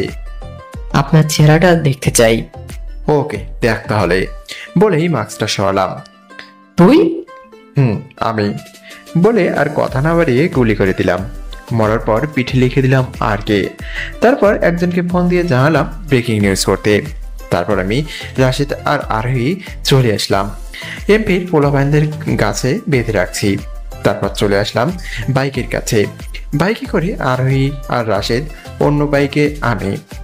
রাশেদ, আরোহীকে তার বাসায় দিয়ে আয়। আর আসার সময় ফোন দিয়ে কাউকে ডেকে নিবি, যাতে আমার বাইকটাও নিয়ে যেতে পারে। ওকে, এখন যাচ্ছি তাহলে। আর শোন, তোর কোনো সমস্যা হলে আমাকে বলবি। ওকে, যা এখন, বাই। আর এই বাসায় ডিসি রিমের বাসায় বিপরীতে, তাই 2 দিকে চলে গেলাম। আমি রিমের বাসার বাইরে এসে গাছ বেয়ে আবারও রুমে ঢুকে গেলাম। রুমে ঢুকে সবচেয়ে বড় শখ খেলাম, কারণ রুমে আন্টি বসে আছে। কোথায় গিয়েছিলে এত রাতে? আন্টি, আসলে একটা জরুরি কাজে গিয়েছিলাম, সকালে বলবো, এখন গিয়ে ঘুমাই। রাত 3:20 বাজে এখন। না, এখন বলো কোথায় গিয়েছিলে। আন্টি প্লিজ, সকালে বলবো। সত্যি বলবে তো? হুম। ওকে, তুমি ঘুমাও এখন। জি আন্টি, একটা অনুরোধ ছিল। জানি কি বলবে, যদি সকালে না বলো তাহলে কিন্তু খারাপ হবে। আর তুমি বলবে এই যে তুমি মাঝরাতে বাইরে গেছো, এটা না বলতে বলবে, তাই তো? জি আন্টি। ঠিক আছে, বলবো না, এখন ঘুমাও। Okay aunty, good night. Aunty বড় করে তাকালো, কিন্তু কিছুই বললো না। আমি এবার কি করলাম, এভাবে তাকালো কেন? তারপর আন্টি চলে গেল। আমিও ঘুম দিলাম। সকালে ঘুম থেকে উঠে দেখি আন্টি আমার রুমে আসতেছে। আন্টি, আসলে কালকের জন্য ক্ষমা করবেন, একটা জরুরি কাজ ছিল, তাই আপনাদের না বলে চলে গেলাম। আমি সেটা শুনতে আসিনি। এখন ফ্রেশ হয়ে নিচে আসো, খাবার খাবে, তারপর বাকি কথা হবে। ওকে আন্টি, আপনি যান, আমি আসতেছি। 10 মিনিট পর রেডি হয়ে নিচে নিয়ে গেলাম। দেখছি রিমি আর আন্টি টেবিলে বসে আমার জন্য ওয়েট করতেছে। তা এখন আপনার শরীর কেমন? মুইহন পুরাই ভালো। রিমির সামনে গ্রামের ভাষায় কথা বলতে হবে, নয়তো অনেক কিছু ভেবে নিবে। সাথে হলেও ডিসি বলে কথা। তাহলে তো ভালোই, বসেন, খাবার খেয়ে নিন। বলে বসে গেলাম। জানি না আর আমার মতো ভাগ্য আর কারো আছে কিনা। বিয়ের আগে বউয়ের সাথে এক টেবিলে খাবার খাইতেছি। কথা কি এখানে বলবো নাকি পরে বলবো? পরে কইলে হবে? ঠিক আছে, এখন খেয়ে নাও। তারপর সবাই খেয়ে নিলাম। রিমি টিভিটা অন করলো, আমিও সেখানে তাদের সাথে বসে আছি।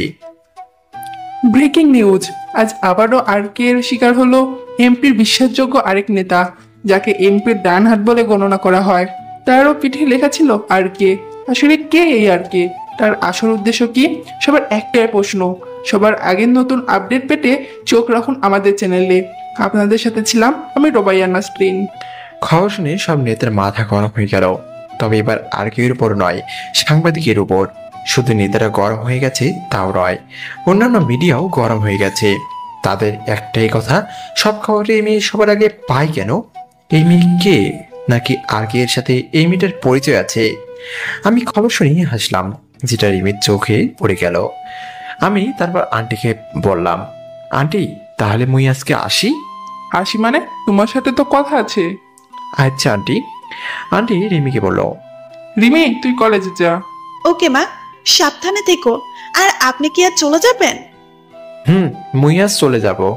ওকে, সাবধানে যাবেন। রিমি যাওয়ার পর আন্টি আমাকে বলল, বলো, কে তুমি? আর কি তোমার এমন কাজ যার জন্য রাত 2টার সময় বাইরে যেতে হয়? আন্টি আপনি আমার ব্যাপারে অনেক কিছু অনুমান করে নিচ্ছেন, শুধু এটুকু শোনেন, আমার নাম হাসান। তুমি কাল কি জন্য এত রাতে বাইরে গেছো? আন্টি গুরুত্বপূর্ণ কাজে বের হয়েছি, কিন্তু কি কাজ সেটা এখন বলা যাবে না। এটা খুব গুরুত্বপূর্ণ কাজ। যদি আপনার খুব জানতে ইচ্ছা করে তাহলে এতটুকু মনে রাখেন, আর 10 দিনের মধ্যে সব বুঝতে পারবেন। আজকে আমি আসি। না, তুমি এভাবে যেতে পারো না। কি কাজ সেটা বলে যাও। আন্টি আপনি কি আমাকে বিশ্বাস করতে পারছেন না? সত্যি আজ 10 দিনের আগে সব জানতে পারবেন। ঠিক আছে, অপেক্ষায় থাকলাম। ধন্যবাদ আন্টি। তারপর আন্টির থেকে বিদায় নিয়ে নিজের ভাঙাচোরা চেয়ে বাসায় চলে আসলাম। আজকে সহ 3 দিন কলেজে ফুচকা বিক্রি করতে যাইনি, কাল থেকে আবার যাব। তারপর বিকালবেলায় একটু ঘোরাঘুরি করে তাড়াতাড়ি ঘুমিয়ে গেলাম। সকালে ঘুম থেকে উঠে আবার কলেজে গেলাম ফুচকা বিক্রি করতে। নিয়মিত কাস্টমার তো আছেই। তা মামা কেমন আছো? এতদিন আসো নাই কেন? একটু অসুস্থ ছিলাম মামা, এখন ঠিক আছি, এখন আসবো প্রতিদিন। ওকে মামা, এখন ফুচকা দাও। লও। তারপর সারাদিন ফুচকা বিক্রি করলাম। রাতে বাসায় এসে শুয়ে পড়লাম। আমার বন্ধু রাশিদকে ফোন দিলাম। রাশিদ যেটা বললো তা শুনে তো আমার 1 মিনিটও থাকতে পারলাম না। রাশিদকে ফোন দেওয়ার পর সে বললো আমার আপুকে নাকি খুঁজে পাওয়া যাচ্ছে না, বিকাল থেকে নাকি। রাশিদকে বললাম খুব তাড়াতাড়ি আমার সাথে দেখা করতে। 20 মিনিটের মধ্যে সে আসলো। আপু কোথায় থেকে হারিয়ে গেছে? তোর আপু অফিস থেকে আসার সময় একটা গাড়ি করে কিছু লোক আটকায়, তারপর তোর আপুকে তারা নিয়ে যায়। তারা আসছিল একটা মাইক্রো করে। গাড়ির নাম্বার কত ছিল, ট্র্যাক করেছিস?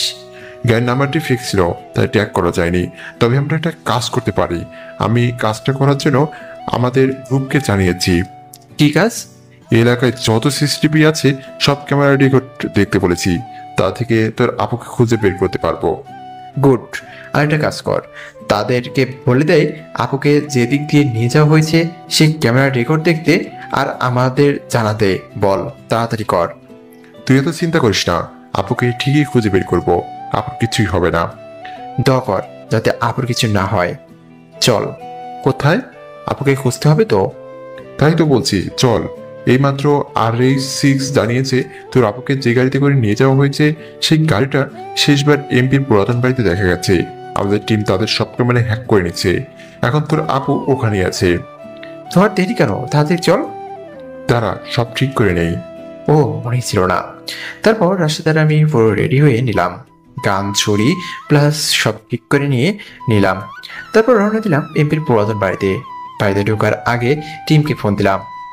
আসসালামু আলাইকুম স্যার, আপনার আপু এখন বাড়িটার ডান পাশে রুমে আছে, অজ্ঞান হয়ে আছে। ঠিক আছে, তোমরা একটা কাজ করো, ক্যামেরায় যাতে আমাদের দেখা না যায় সেই ব্যবস্থা করো। স্যার, ক্যামেরা কি অফ করে দিব? না না, কি করছো? ক্যামেরা অফ করলে তারা বুঝতে পারবে।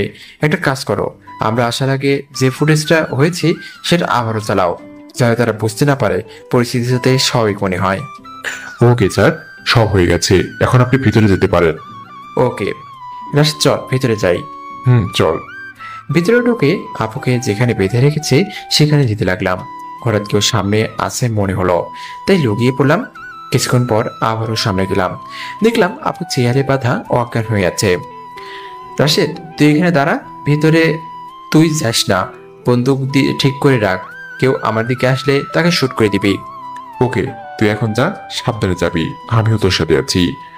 আমি রাশিদের দিকে মুচকি হেসে তাকালাম। ছোটবেলায় একটা কথা মনে পড়ে গেল। একদিন আমি স্কুলে যাচ্ছিলাম, তখন হয়তো ক্লাস 5 বা 6-এ পড়ি। একটা ছেলে সে আমাকে পেছন থেকে কিল মেরে চলে গেল। কে সেটা আমি দেখিনি, যে মেরেছে তার পেছনে রাশিদ ছিল। আমি তো কিল খেয়ে বসে পড়েছি, একটু বেশি জোরে লেগেছিল।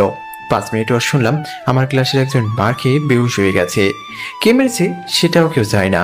সেদিন রাশিদের সাথে আমার আর কথা হয়নি, বাসায় চলে আসলাম।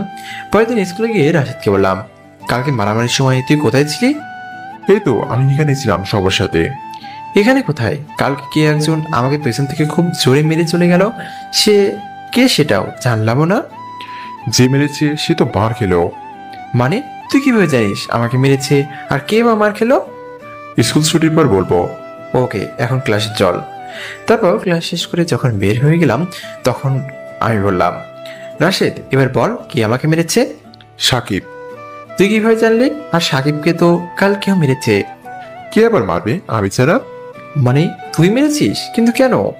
ইচ্ছা হয়েছে তাই মেরেছি। কি তুই ইচ্ছা হলে কি কাউকে মারবি? তুই কি মনে করেছিস তোকে কেউ মেরে পালিয়ে যাবে আর আমি দেখে দেখে হাসবো? মানে আমাকে মেরেছে বলে কি তুই তাকেও মারবি?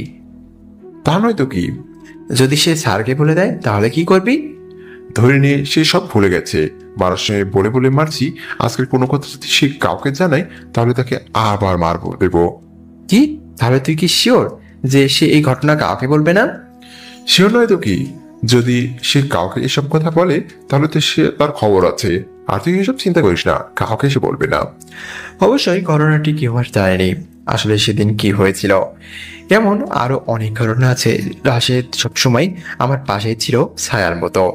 বর্তমানে কিরে কি ভাবছিস? ভিতরে যা, একদম চিন্তা করবি না, আমি আছি। বলে ভিতরে চলে গেলাম। আপু এখনো অজ্ঞান, তাই পাশে পানি ছিল সেখান থেকে নিয়ে আপুর মুখে ছিটা দিলাম। তারপর আপুর জ্ঞান ফিরল। আপু আমাকে দেখে অনেকটা চিন্তামুক্ত হলো। তারপর চেহারা দেখে বোঝা যাচ্ছে। আপু চিন্তা করিস না, এখন সাবধানে চলো। চল, এদের বিরুদ্ধে অনেক ইনফরমেশন আছে আমার, তোর অনেক কাজ করবে এই ইনফরমেশন। ঠিক আছে আপু, সেসব পরে হবে, এখন চল। চল। বাইরে এসে যা দেখলাম তা একদম অবিশ্বাস্য। রাশেদ যেখানে ছিল সেখানে সে নাই, আছে তার ফোনটা। আমি ফোনটা হাতে নিতেই কেউ একজন আমাকে ধাক্কা দিল। আমি কি কিছুটা দৌড়ে গিয়ে ছুটে পড়লাম। পিছনে তাকিয়ে দেখি এমপির লোক ফয়সাল দাঁড়িয়ে আছে। কিরে আর কে অবাক হয়ে গেলে আমাকে দেখে? তুই কি মনে করেছিস তোর সব লোক ক্যামেরা হ্যাক করে তুই এখান থেকে এই সাংবাদিককে নিয়ে যাবি? আরে তুই কি ভেবেছিস তুই চাইলেই একে এখান থেকে নিতে পারবি? কখনো না। বরং আরো ভালো হলো, তুই অনেকদিন ধরে দেখার ইচ্ছা ছিল, আজ তোকেও দেখে নিব। আচ্ছা তুই একা আমার কি করবি বল, বরং আমি তোকে এখানে মেরে দিব। হাসালি তুই, হাসালি। তুই কি মনে করেছিস আমি একা? এই তোরা বাইরে আয়। দেখলাম সাথে সাথে 10 জন ছেলে বেরিয়ে আসলো। কি অবাক হয়ে যাচ্ছে সেটা দেখে? ও হ্যাঁ, অবাক হওয়ার কিছু নেই। আর তোর বন্ধু সে আমাদের সাথেই আছে। তাকে তো ইচ্ছে মতো মার দিয়েছি, এখন তোকে দিব। তাকে শুধু মেরেছি, কিন্তু তোকে মেরেই ফেলবো। আচ্ছা, সেটা না হয় পরে দেখা যাবে। আগে বল, তুই কি সব কাজ এমপির জন্য করতেছিস? তোর এই একটা ইচ্ছা পূরণ করলাম। তাহলে শোন, কার জন্য আমি কাজ করতেছি। এই কাজ আমি একটা মেয়ের জন্য করতেছি। তুই তাকে চিনবি না, সে তোকেও মারতে চায়, শুধু তোকেও এখনো পায়নি। তাই আমাদের ম্যাডাম তোকে দেখতে আসতেছে। চিন্তা করিস না, তোকে না দেখিয়ে ম্যাডামের চেহারা মারবো না। ম্যাডামের চেহারা দেখবি, তারপর তোকে মারবো। তারপর তোর মার্কসের চেহারার পিছনে আসল চেহারাটা দেখবো। কখন আসবে তোর ম্যাডাম? আমারও অনেক শখ তোর ম্যাডামকে দেখার। 5 মিনিট পর একটা সাদা কার আসলো। ভোরবেলা সেই চেহারাটা দেখা যাচ্ছে না। তারপর আমার সামনে আসলো, এসে বলতে লাগলো, কি রে, তুই নাকি আমাকে দেখার ইচ্ছে হয়েছে? তাহলে দেখ আমাকে। বলে চেহারা বের করলো। আমি তো চেহারা দেখে অবাক। এই সেই মেয়ে এখানে কেন? এই মেয়েটা তো আর কেউ নয়, লিজা মেয়েটার নাম। এর সাথে 5-7 দিন আগে আমার পরিচয় হয়েছে কলেজে। মেয়েটা ফুচকা খেতে আসছিল হৃদয়ের সাথে। হৃদয় আমার নিয়মিত কাস্টমার। ও মিস লিজা তাহলে এদের লিডার? কি, তুই আমার নামও জানিস তাহলে? জানবো না কেন মিস লিজা, আপনাকে আমি একসময় সম্মান করতাম, কিন্তু আজকে আপনাকে এদের সাথে দেখে যতটা সম্মান করতাম তার থেকে 1000 গুণ ঘৃণা হচ্ছে। সম্মান করতে মানে? কোথায় সম্মান করতে? আমাদের তো আজই প্রথম দেখা। তাহলে না, আমাদের আগেও দেখা হয়েছে, কিন্তু সেটা অনুভবে। আপনার সাথে আমার কথাও হয়েছে, কিন্তু আপনি আমাকে চিনতে পারবেন না। যাই হোক, আপনি এই সাংবাদিকদের কেন ধরে এনেছেন? এর কাছে আমাদের অনেক গোপন তথ্য আছে। টাকাও দিছিলাম যাতে তথ্যগুলো আমাদের দিয়ে দেয়, কিন্তু দেয়নি। তাই ধরে আনলাম। এখন মেরে ফেলবো একসাথে তোকেও। আপনি কি মনে করেছেন আপনি চাইলেন আর আমি হাত পকেটে গুটিয়ে বসে থাকবো? ঠিক আছে, তাহলে দেখি তুই একা 10 জনের সাথে কি করতে পারিস। এই মার ওকে। বলতে দেরি, তারা আমাকে মারতে আসতে দেরি না। আমি আপুকে বললাম, আপু তুমি একটু ওইদিকে যাও, এদের একটু থেরাপি দেই। আপু সেদিকে যেতে চাচ্ছে না, তাও জোর করে সেদিকে পাঠিয়ে দিলাম। তারপর সবাই আমাকে মারতে আসলো। আমিও তাদের সাথে মারামারি করতে লাগলাম। হঠাৎ লিজা আমার আপুকে মারতে গেল। আমি আর কিছু করতে না পেরে কোমর থেকে গুলি বের করে লিজার পায়ে গুলি করে দিলাম। বাকি সবাইকে ইচ্ছা মতো দিলাম। তারপর ফয়সালের কাছে গেলাম। লিজার ফয়সালকে বেঁধে দিলাম চেয়ারে। তারপর ফয়সালকে বললাম, বল রাশেদ কোথায়, তাকে কোথায় নিয়ে গেছিস? না, বলবো না। মেরে ফেললেও বলবো না। ওকে তাহলে মর। বলেই পায়ে একটা গুলি করলাম। সাথে সাথে পড়ে দিল রাশেদ পেছনের ঘরে আছে। আমিও তাদেরকে সেখানে রেখে আমি আর আপু রাশেদের কাছে গেলাম। দেখলাম রাশেদকে বেঁধে রেখেছে। আমি তাকে খুঁড়ে নিয়ে বললাম, চল হসপিটালে যাই। পরে যাবো। না, এখন চল, তোকে অনেক মেরেছে। এই মার কিচ্ছু হবে না, তারা সাধারণ পাবলিককে মারার মতো মেরেছে। তাহলে চল, একজন অভিনেত্রীর সাথে পরিচয় করার তোকে। ওই, তুই আপুকে বাঁচাতে এসেছিস, অভিনেত্রীর সাথে দেখা করতে নয়। এই তো আপু, চল, যারা আপুকে কিডন্যাপ করেছে তাদের দেখবি। চল। গিয়ে দেখলাম ফয়সালের পায়ের থেকে অনেক রক্ত পড়তেছে, আর বাকি পোলাপান তো আগেই পালাইছে। এদের এখন কি করবি? কি আর করবে, মেরে দেবে, নয়তো আবার ঝামেলা করতে পারে। আপুকে ইঙ্গিত করে রাশেদ কথাটি বলল, ও আপনাদের তো বলাই হয়নি, সাংবাদিক রুবাইয়া নাসরিন আর কেউ নয়, আমার আপু। যে কোনো মিশন শেষ করেই আমি ফোনগুলো আপুকে দিতাম। আচ্ছা দাঁড়া, আমি আমাদের টিমকে ফোন দিয়ে দেখি এদের বিরুদ্ধে কোনো মামলা আছে কিনা। ওকে, ছবি পাঠিয়ে দেয়। ওকে।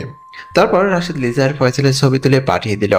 আমাদের টিমের হেড হচ্ছি আমি, আর আমার পরের অবস্থান রাশেদের। আমার অবর্তমানে রাশেদ সব দায়িত্ব পালন করে। রাশেদ টিমকে ফোন দিল। স্যার, আপনি যে ছবিগুলো দিয়েছেন তারা মোস্ট ওয়ান্টেড। কি বলছেন এসব? আপনি কি শিওর? ইয়েস স্যার, তারা মাফিয়াদের হয়ে কাজ করে। 3টা দেশ তাদের খুঁজতেছে। নারী পাচার থেকে শুরু করে ড্রাগস পাচার সহ সব অবৈধ কাজ এরা 2 জন যুক্ত আছে। আর কোনো কিছু? ইয়েস স্যার, যারা এদেরকে ধরতে পারবে, মৃত বা জীবিত, তাদের সরকার থেকে সম্মানিত করা হবে। ওকে, ফোন রাখছি। Yes sir. তারপর রাশেদ সব ঘটনা আমাকে বলল। আমি শুধু তাকিয়ে আছি লিজার দিকে। একটা মেয়ে কেমন এসব কাজ করতে পারে বা কাজের সাথে জড়াতে পারে? মেয়ে হয়ে কিভাবে মেয়ে পাচার করতে পারে? কি ভাবছিস এদেরকে মেরে দিব?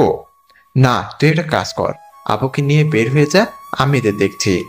ওকে। কি তুই আমাকে নিয়ে যেতে বলছিস? আমি তোর সাথেই যাব। আপু তুমি রাশেদের সাথে যাও, আমি আসছি। আপু চলেন। রাশেদ আমার বেস্ট ফ্রেন্ড, ছোট থেকেই আমার সাথে রাশেদের ভালো বন্ধুত্ব। আমাদের বাসায় যাওয়া আসা একদম ফ্রি। রাশেদ আপুকে বড় বোনের মতো দেখে, আপু তাকে ছোট ভাইয়ের মতো দেখে। ওকে চল, তাহলে শোন, তুই 10 মিনিটের মধ্যে আসবি, আমি বাইরে অপেক্ষা করব। আমাকে কথাগুলো বললো।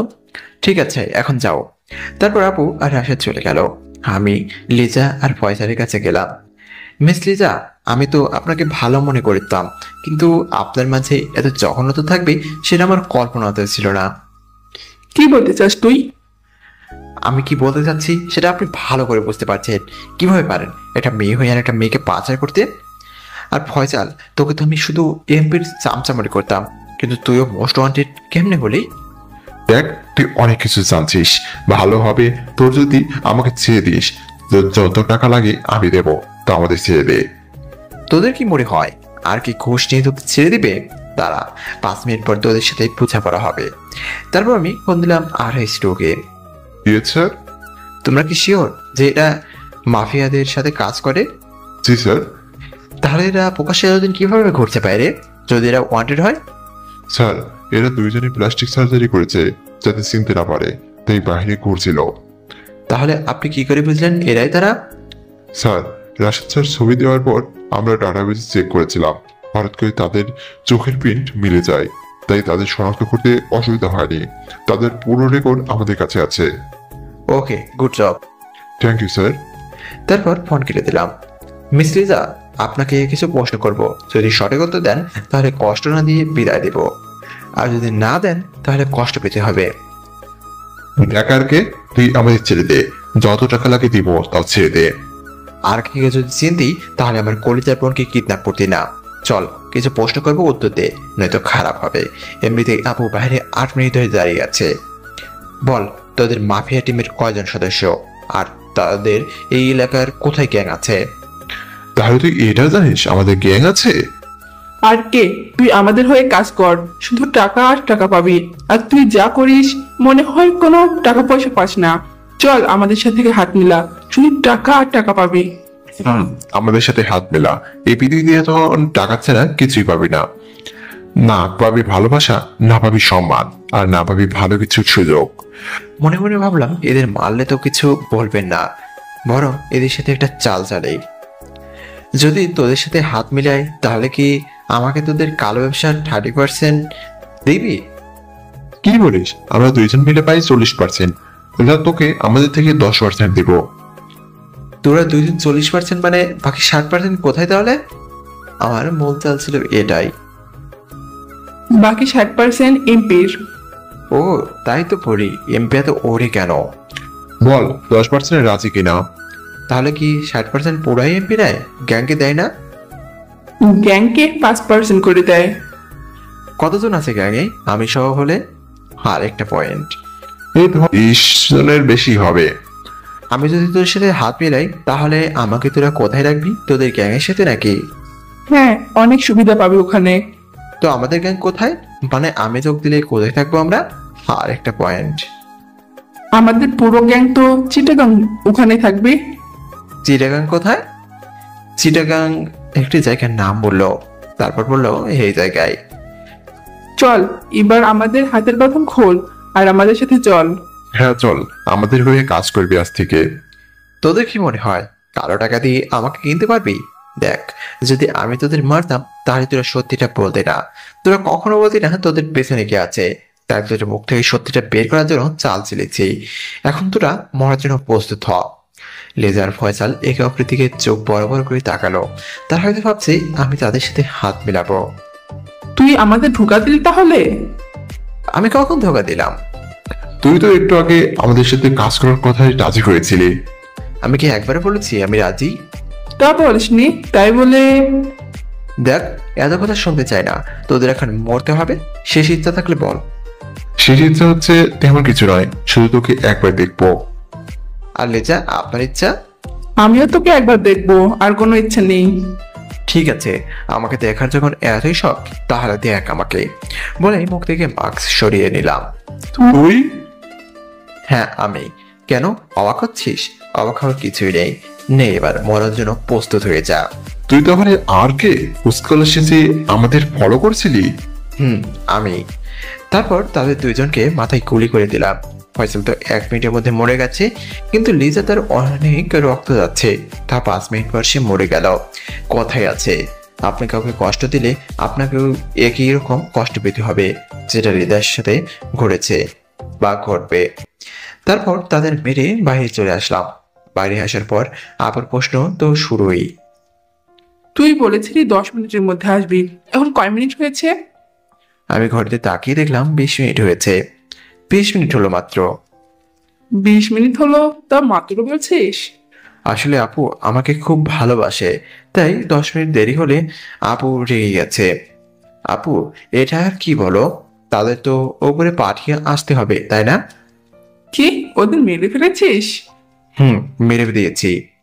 কি করলে এটা তুই? তাদের না মারলে কি হতো না? না আপু, ওদের না মারলে হতো না, কারণ এরা মোস্ট ওয়ান্টেড আসামি। দুইজনে প্লাস্টিক সার্জারি করে পুলিশকে নিজের চেহারায় লুকিয়ে রেখেছে। কে? তুই কিভাবে জানলি? গোপন সূত্রে জেনেছি। আমার যে একটা টিম আছে সেটা আপু জানে না, শুধু এতটুকু জানে আমি ফুচকা বিক্রি করি। হয়েছে, এবার চল, এখানে বেশিক্ষণ থাকলে ঝামেলা হতে পারে। হ্যাঁ চল। রাশেদ তুই আপুকে বাসায় পৌঁছে দে, আমি বাসায় যাচ্ছি। আর কাল সকাল 10টায় মিটিং আছে, সবাইকে ডাকবি। সবাইকে ডাকবি মানে কি? তেমন কিছু না আপু, আমার ফ্রেন্ডদের সাথে কথা বলবো, তাই সবাইকে ডাকতে বললাম।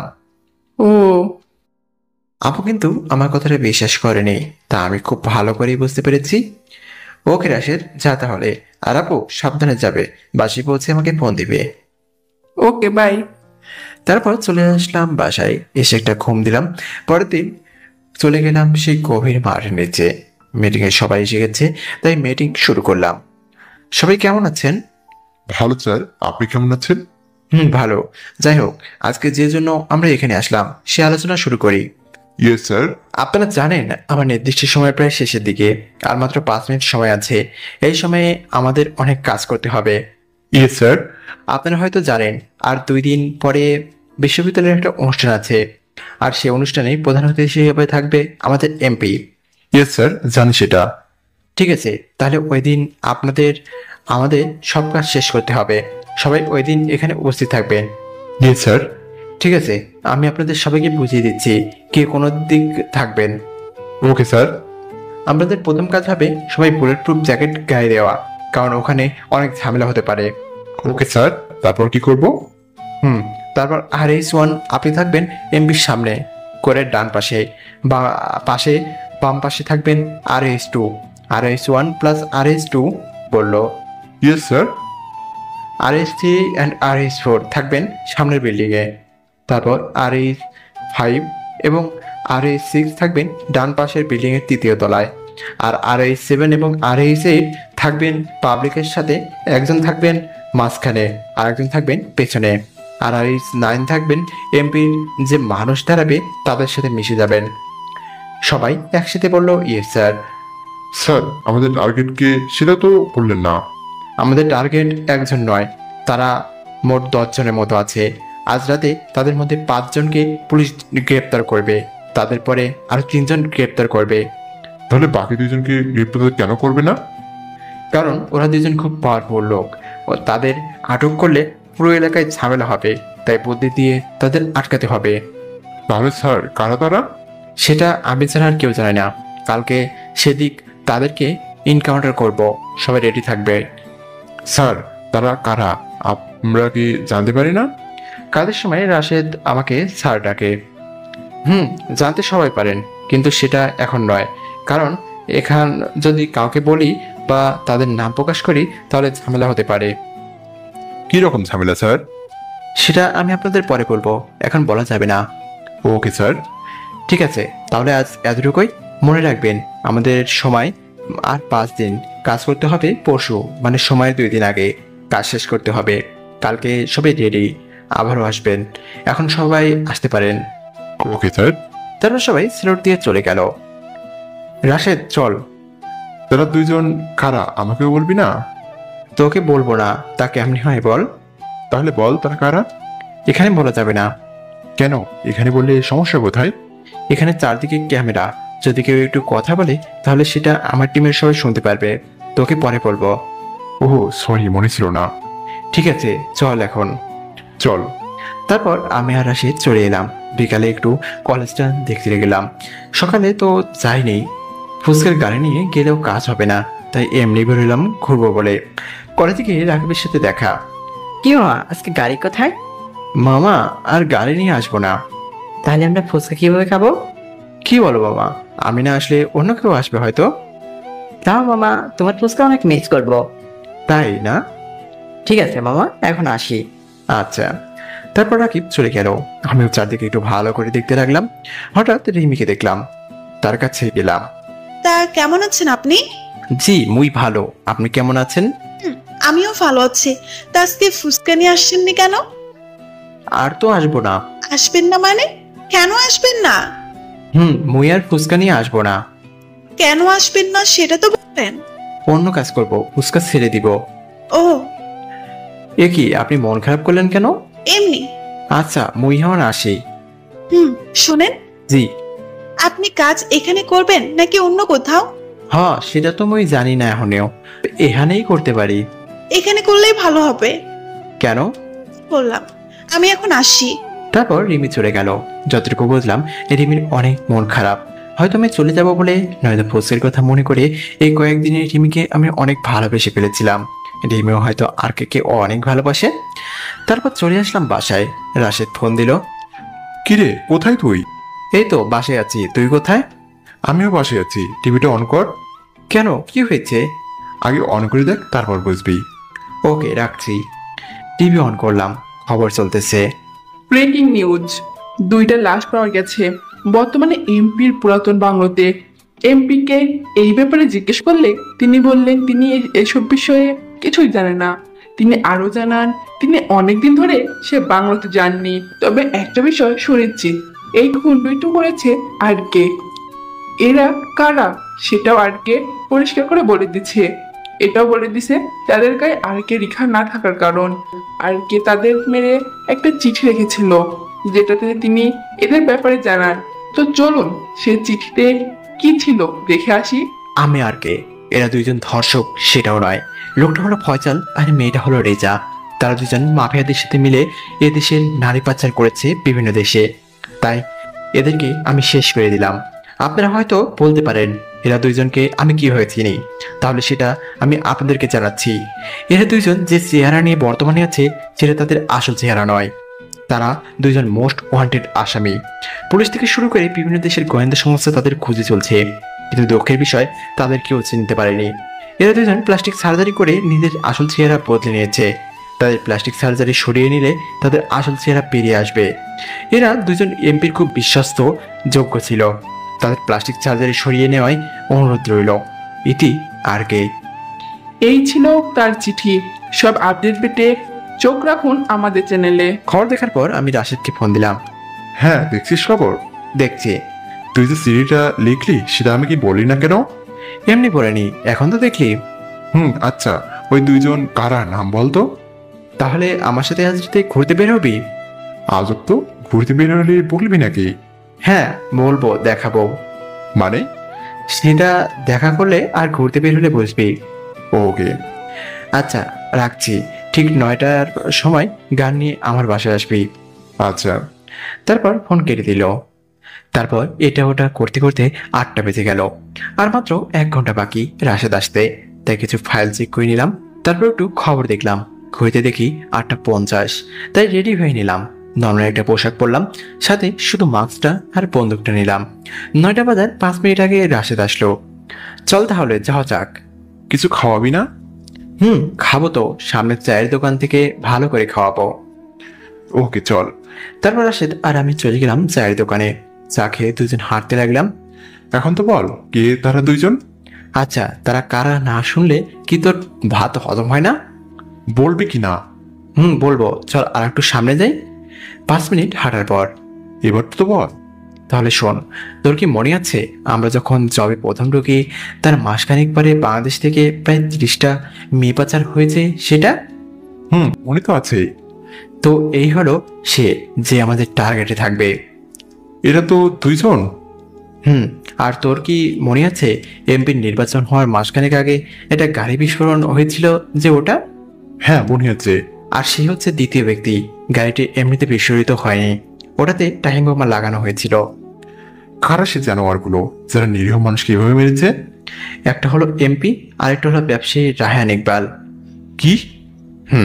ভোট পাওয়ার জন্য এমপি গাড়িতে বোমা লাগিয়েছিল আর বলেছিল তার কিছু সহকর্মী যে গাড়িতে ছিল বিপরীত দল তাদের অ্যাক্সিডেন্ট করিয়েছে। আসলে এই গাড়িতে এমপির লোক ছিল না, কারণ বোমা লাগানোর পর তারা গাড়ি থেকে নেমে যায়। তারপর গাড়ি বিস্ফোরণ হয় আর মেয়ে পাচার করছিল ফয়সাল, এমপি আর লিজা, রায়হান ইকবাল। সবাই মিলে জড়িত আছে প্রতিটি বড় বড় অপরাধের পেছনে। চল আর একটু সামনে যাই। হ্যাঁ চল। শোন, অনুষ্ঠানে তুই আমার সাথে থাকবি। আমি যখন বলবো তুই আপুর কাছে চলে যাবি। কেন, আপু কি ওখানে যাবে নাকি? আপুকে তারা সন্দেহ করেছে, তাই আপুর সেফটি তোকে দেখতে হবে। কারণ আমি থাকবো এমপির সামনে মানুষের সাথে। তাদের কথা শেষ হলে আমি এমপিকে শুট করব। আর মনে রাখবি ওখানে রিমিও থাকবে কিন্তু, আর সাথে বন্দুকও থাকতে পারে। ওকে। আরো 10 মিনিট হেঁটে একটা বড় বিল্ডিং এর সামনে আসলাম। এই, কোথায় নিয়ে এলে আমাকে? এত নির্জন কেন এই বিল্ডিং? তোর কি মনে হয় এখানে কোনো মানুষ নেই? দেখি তো তাই মনে হচ্ছে। তোকে বন্দুক আনতে বলেছিলাম, আনেছিস? হ্যাঁ, কিন্তু কেন? তাহলে শোন, এই বিল্ডিংটা তুই নির্জন বলেছিস, সেখানে প্রায় 20 জন মেয়ে আটকে আছে। আর এটা হলো রায়হান ইকবালের গোপন বাড়ি। আর আমরা এখন এটাতে মিশন চালাবো। কি? তুই তো জানিস এখানে বিপদ হতে পারে। আমাদের টিম মেম্বারদের আনা উচিত ছিল। দাঁড়া, আমি ফোন দিয়ে তাদের আসতে বলছি। তার দরকার নেই, আমরা 2জন মিশন সাকসেস করতে পারবো। শিওর তো তুই? হ্যাঁ, তুই শোন, তুই পিছনে যাবি, পিছনের দরজা দিয়ে আমি সামনে থাকবো। আর ভিতরে 5 জন লোক আছে, বাকিগুলো 17+ বছরের মেয়ে। আমাদের টার্গেট থাকবে ওই 5 জন লোক। ওকে। ওকে, তুই তাহলে পেছনে যা, আমি সামনে দিয়ে যাচ্ছি। আমার অনুমতি না পাওয়া পর্যন্ত তুই ফায়ার করবি না। নে, মাস্ক পরে নে। Start now. Yes sir. Go now. Okay sir. তারপর রাশেদ পেছনে চলে গেল। আমিও মাস্ক পরে সামনে দরজায় দাঁড়ালাম। রাশেদকে ফোন দিলাম। রেডি তো? Yes sir. ওকে, আমি ঢুকতেছি, তুইও ঢুকবি। সামনে কেউ আসলে গুলি করে দিবি। Yes sir. ওকে। তারপর ভিতরে ঢুকে গেলাম। পেছনে রাশেদের উঠলো। ভিতরে একটা মেয়ে আমাকে দেখে ফেললো। কিছু বলার আগেই আমি তাকে ইশারায় চুপ করিয়ে দিলাম। তারপর সামনে গিয়ে একজনকে দেখলাম, সাথে সাথে লুকিয়ে পড়লাম। সে একটু কাছে আসতেই পেছন দিয়ে তার মুখ চেপে ধরলাম আর ঘাড় ভেঙে দিলাম। সে সাথে সাথে মারা গেল। আর ওইদিকে রাশেদ ভেতরে ঢুকে সামনে আসলো। আমি এসে সামনাসামনি হয়ে গেছি। আমি তাকে ইশারায় বললাম সামনে বাম হাতে পাশে যেতে। সে সাথে সাথে আমার দিকে গুলি চালালো। আরে কি ভাবছেন গুলি আমাকে করেছে? আরে না, আমার পেছনে আরেকটা লোক ছিল যাকে আমি খেয়াল করিনি। সে যখন আমাকে হামলা করতে আসে রাশেদ তখন তাকে গুলি করে। সে সাথে সাথে মাটিতে পড়ে যায়। আমি ইশারায় বললাম গুড জব। আমি আবার ইশারায় বললাম সামনে যেতে। সে সামনে যেতে আর আমিও। ভিতরে আর 3 জন আছে। আপনাদের পরে দেই, আমাদের বন্দুকের কোনো সাউন্ড হয় না, সাইলেন্সারও লাগানো নেই। বর্তমান আমাদের হাতে যে বন্দুকগুলো আছে সেগুলো নতুন তৈরি করা হয়েছে। রাশিয়া থেকে বাংলাদেশে মাত্র 15টা এই বন্দুক আনা হয়েছে। তার মধ্যে 10টা আমাদের কাছে আছে, 3টা সিএম এর কাছে, একটা বড় এক ব্যবসায়ীর কাছে আছে, আর একটা আগের একজন ভেতরের কাছে। আমি রাশেদকে ইশারায় বললাম ভেতরে আর 3 জন আছে। সাথে আমি রাশেদকে ইশারায় বললাম লুকিয়ে যেতে, কারণ ভিতর থেকে আর একজন বেরিয়ে আসতেছে। লোকটা এসে চারপাশে দেখতে লাগলো। সামনে যেতে যেতে ঘাড় ভাঙছিলাম। সে তার কাছে গেল। তাকে মারা দেখে যখনই বন্দুক বের করতে যাবে আমি সাথে সাথে শুট করে দিলাম। সেও শেষ। আর আছে 2 জন। আমি রাশেদকে ইশারা করলাম সে এখন আমরা ভিতরে ঢুকবো। তারপর আমি আর রাশেদ ভিতরে আস্তে করে ঢুকে গেলাম। সাথে একজন আমাদের দেখতে পেল। সাথে মেয়েগুলো আমি তাদের ইশারায় করলাম চুপ থাকতে, তারা চুপ হয়ে গেল। সে আমাদের দেখে ফেললে আমি তাকেও শুট করে দিলাম। বাকি একজন বিপরীত দিকে থেকে তাকিয়েছিল। কিছু পড়ার শব্দ যখন পিছনে ফিরতে যাবে তখন আমি আর রাশেদ একসাথে শুট করলাম। এখন আর কেউ নেই। মেয়েগুলো এখানে নীরব। তাদের কাছে আস্তে করে গিয়ে বললাম আমি তারা কয়জন আছে? তারা 5 জন আছে। প্লিজ ভাইয়া আমাদের বাঁচান। ঠিক আছে, তোমরা চিন্তা করো না, আমরা 2 জন তাদের 5 জনকে মেরে ফেলেছি। এখন তোমাদের এখান থেকে নিয়ে যাব। শোনো, তোমরা চুপ করে বসে থাকো, আমি পুলিশকে ফোন দিচ্ছি, তারা এসে তোমাদের নিয়ে যাবে। আর তার আগে তোমরা এখান থেকে বের হবে না। ওকে ভাইয়া। গুড। রাশেদ, তুই এদের সাথে থাক, আমি পুলিশকে ফোন দিচ্ছি। তারা আসলে আমি তোকে ফোন দিব, তখন তুই পেছনে দিয়ে বেরিয়ে যাবি, আমি পেছনের রাস্তায় থাকবো। আমিও চলে গেলে সমস্যা কি? কারণ এটা ভয় পাবে। ওকে। আমি তারপর বের হয়ে টিমকে ফোন দিলাম। Yes sir. আমি এখন একজনকে ফোন দিব, সে যাতে আমার নাম্বার দেখতে না পারে তার ডিসপ্লেতে আমার নাম্বার ব্ল্যাঙ্ক করে দাও, আর তার নাম্বার হ্যাক করে ফেলো, যাতে আমার কথা সে রেকর্ড বা আমাকে ট্র্যাক করতে না পারে। আর আমার কথা শেষ হলে তার ফোন থেকে যাতে আমি ফোন দেওয়ার আগে আধা ঘন্টা ও ফোন দেওয়ার পরে আধা ঘন্টা কল লিস্ট যাতে মুছে যায়। Yes sir. তারপর আমি ওসিকে ফোন দিলাম। ওসি ফোন বের করে দেখেন নাম্বার নাই, তাই ফোন কেটে দেয়। আমি আবারও ফোন দিই, ওসি আবার ফোন রিসিভ করে। তাকে কিছু বলতে না দিয়েই আমি বললাম, হ্যালো ওসি সাহেব, আমি আর কে বলছিলাম। আর কে? অবাক ভয়ে ওসি কথাটি বলল। ভয় পাওয়ার কিছু নেই, আপনাকে একটু ইনফরমেশন দিতে ফোন দিয়েছিলাম। কি ইনফরমেশন? রায়হান ইকবালকে চেনেন? হ্যাঁ চিনি। ওনার গোপন বাড়িটা চেনেন? গোপন বাড়ি মানে? ওনার তো একটাই বাড়ি। তার মানে আপনি চেনেন না তার গোপন বাড়ি? না। তাহলে আমি বলতেছি, আর আসল বাড়ির ডান পাশের রাস্তা দিয়ে 1 কিলোমিটার গাড়ি চালিয়ে দেখবেন ছোট্ট একটা পাহাড়। পাহাড়ের বাম পাশে একটা বড় বিল্ডিং আছে, বাইরে হলুদ রং করানো, সেটা তার গোপন বাড়ি। তো তো এখন আপনি আপনার ফোর্স নিয়ে সেখানে যাবেন, সাথে 5টা অ্যাম্বুলেন্স নেবেন। কিন্তু কেন? কারণ ওখানে কিছু মেয়েকে ভারতে পাচার করার জন্য রায়হান ইকবাল আটকে রেখেছে, সাথে 5টা লোকও রয়েছে। আমি আর আমার একজন বন্ধু তাদের 5 জনকে মেরে ফেলেছি, তাই অ্যাম্বুলেন্স আনতে হবে। মনে রাখবেন, আপনি এমন করে মেয়েগুলোকে আনবেন যেন তারা ভয় না পায়। আর এটাও মনে রাখবেন, এসবের পেছনে যে রায়হান ইকবাল ছিল সেটা আপনি আর আমি ছাড়া আর কোনো মানুষ যাতে না জানে। আর ইকবালকে এখন গ্রেপ্তার করবেন না। ওকে। ঠিক আছে, এখন রাখছি। শোনেন। জি বলেন। আপনার সাথে বসে 1 কাপ চা খাওয়ার অনেক ইচ্ছা ছিল। তাই নাকি? জি, যদি আপনি কিছু মনে না করেন তাহলে কি আমরা একসাথে বসে 1 কাপ চা খেতে পারি? আসলে আপনাকে দেখার অনেক ইচ্ছা, তাই বললাম আর কি। ঠিক আছে, তবে আমি একা না, আমার সাথে আরো মানুষ থাকবে। আপনার বাসায়ও খাবো না, কোনো ফুটপাতের দোকানে বসে আমরা চা খাবো। তবে আপনার সাথে আমার কথা হবে না, তবে দেখা হবে। আপনার সাথে আরো 10 জন মানুষ বসা থাকবে, সবাইকে আপনি চা খাওয়াবেন, তাদের মধ্যে আমি একজন থাকবো। তাহলেও চলবে। তাহলে আজ রাত 8টায় দেখা হবে আপনার থানার বাইরে বাম পাশে দোকানে। ওকে। ওকে, তাহলে গিয়ে মেয়েগুলোকে নিয়ে আসুন আর তাদের পরিবারের কাছে ঠিক মতো পৌঁছে দিন। আচ্ছা ঠিক আছে, আপনি যেটা বলবেন। রাখছি বলে ফোন কেটে দিলাম। আসলে ওসি অনেক ভালো মানুষ, তাই তার সাথে চা খেতে রাজি হলাম। আমি বাইরে অপেক্ষা করতে লাগলাম কখন ওসি অ্যাম্বুলেন্স সহ নিয়ে আসবে। কিছুক্ষণ পর দেখলাম ওসি গাড়ি নিয়ে চলে আসছে। আমি রাশেদকে ফোন দিলাম। হ্যাঁ বল। পুলিশ চলে আসছে, তুই ওদেরকে বসতে বলে বাইরে চলে আয়। ওকে, রাখছি। সাবধানে বলে ফোন কেটে দিলাম। শোনো, তোমরা বাইরে, তোমাদের পুলিশ আঙ্কেল এসেছে তোমাদের নিতে। তোমরা বসো, তারা এসে তোমাদের নিয়ে যাবে। ঠিক আছে, আমি আসি। ধন্যবাদ আঙ্কেল। আমার বন্ধুকে ভাই ডাকলে আর আমাকে আঙ্কেল? মেয়েগুলো কিছু বলতে যাবে, তার আগে পুলিশের জুতার আওয়াজ শুনে রাশেদ পেছন দিয়ে বেরিয়ে গেল। তারপর আমি আর রাশেদ বাসার থেকে রওনা দিলাম। আর ওইদিকে ওসি বলছে, ঠিক আছে বাচ্চারা, তোমরা ভয় পাবে না, আমরা তোমাদেরকে তোমাদের বাবা মায়ের কাছে পৌঁছে দেব। ঠিক আছে আঙ্কেল। তোমরা 4 জন লাশগুলো গাড়িতে তুলো, আর তোমরা বাচ্চাগুলোকে নিয়ে গাড়িতে উঠাও। পুলিশ কনস্টেবলকে কথাগুলো বলল ওসি। তারাও কাজ করতে লাগলো। বাচ্চাগুলো গাড়িতে তোলার পর, আচ্ছা মা, তোমরা কি জানো কে তোমাদের বাঁচিয়েছে? কে আঙ্কেল? উনি হলো আর কে, যে সবসময় মানুষের পাশে দাঁড়ায়। ও, কিন্তু ওনাকে তো দেখলাম না। ও, আসলে ওনাকে তেমন কেউ দেখে নাই। আপনিও কি দেখেছেন? না, আমিও দেখিনি। ওনাকে কি কেউ দেখেনি? হয়তো দেখেছে কেউ কেউ, কিন্তু আমি দেখিনি। হয়তো দেখবো খুব তাড়াতাড়ি। ও। তারপর কথা বলতে বলতে মেয়েগুলোকে নিয়ে ওসি থানায় গেল, সাথে সাংবাদিক তো আছেই। কারা এই মেয়েগুলোকে কিডন্যাপ করেছিল আপনি কি জানেন? না, সেটা জানা যায়নি, তবে আশা করি খুব তাড়াতাড়ি জানতে পারবো। আপনার কি মনে হয় কার হাত থাকতে পারে এর পেছনে?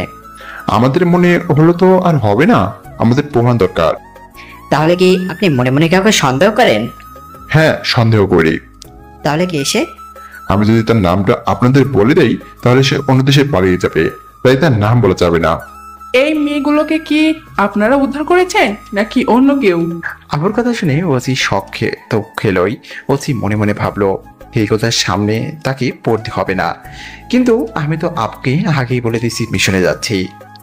আসলে আমরা জানতাম না আর কি মেয়েগুলোকে উদ্ধার করেছে, আর সেখানে কিছু কালো টাকা আর নেশাদ্রব্য ছিল, সেগুলোর সব সন্ধান আর কি আমাদের দিয়েছেন। সরি গাইজ, আর কিছু বলতে পারবো না। তারপর বাবা মাকে তাদের সন্তানকে ঠিক মতো বুঝিয়ে দেন। প্রতিটা পরিবার আর কে প্রশংসা করছে। রাত 11টা বাজতে চললো।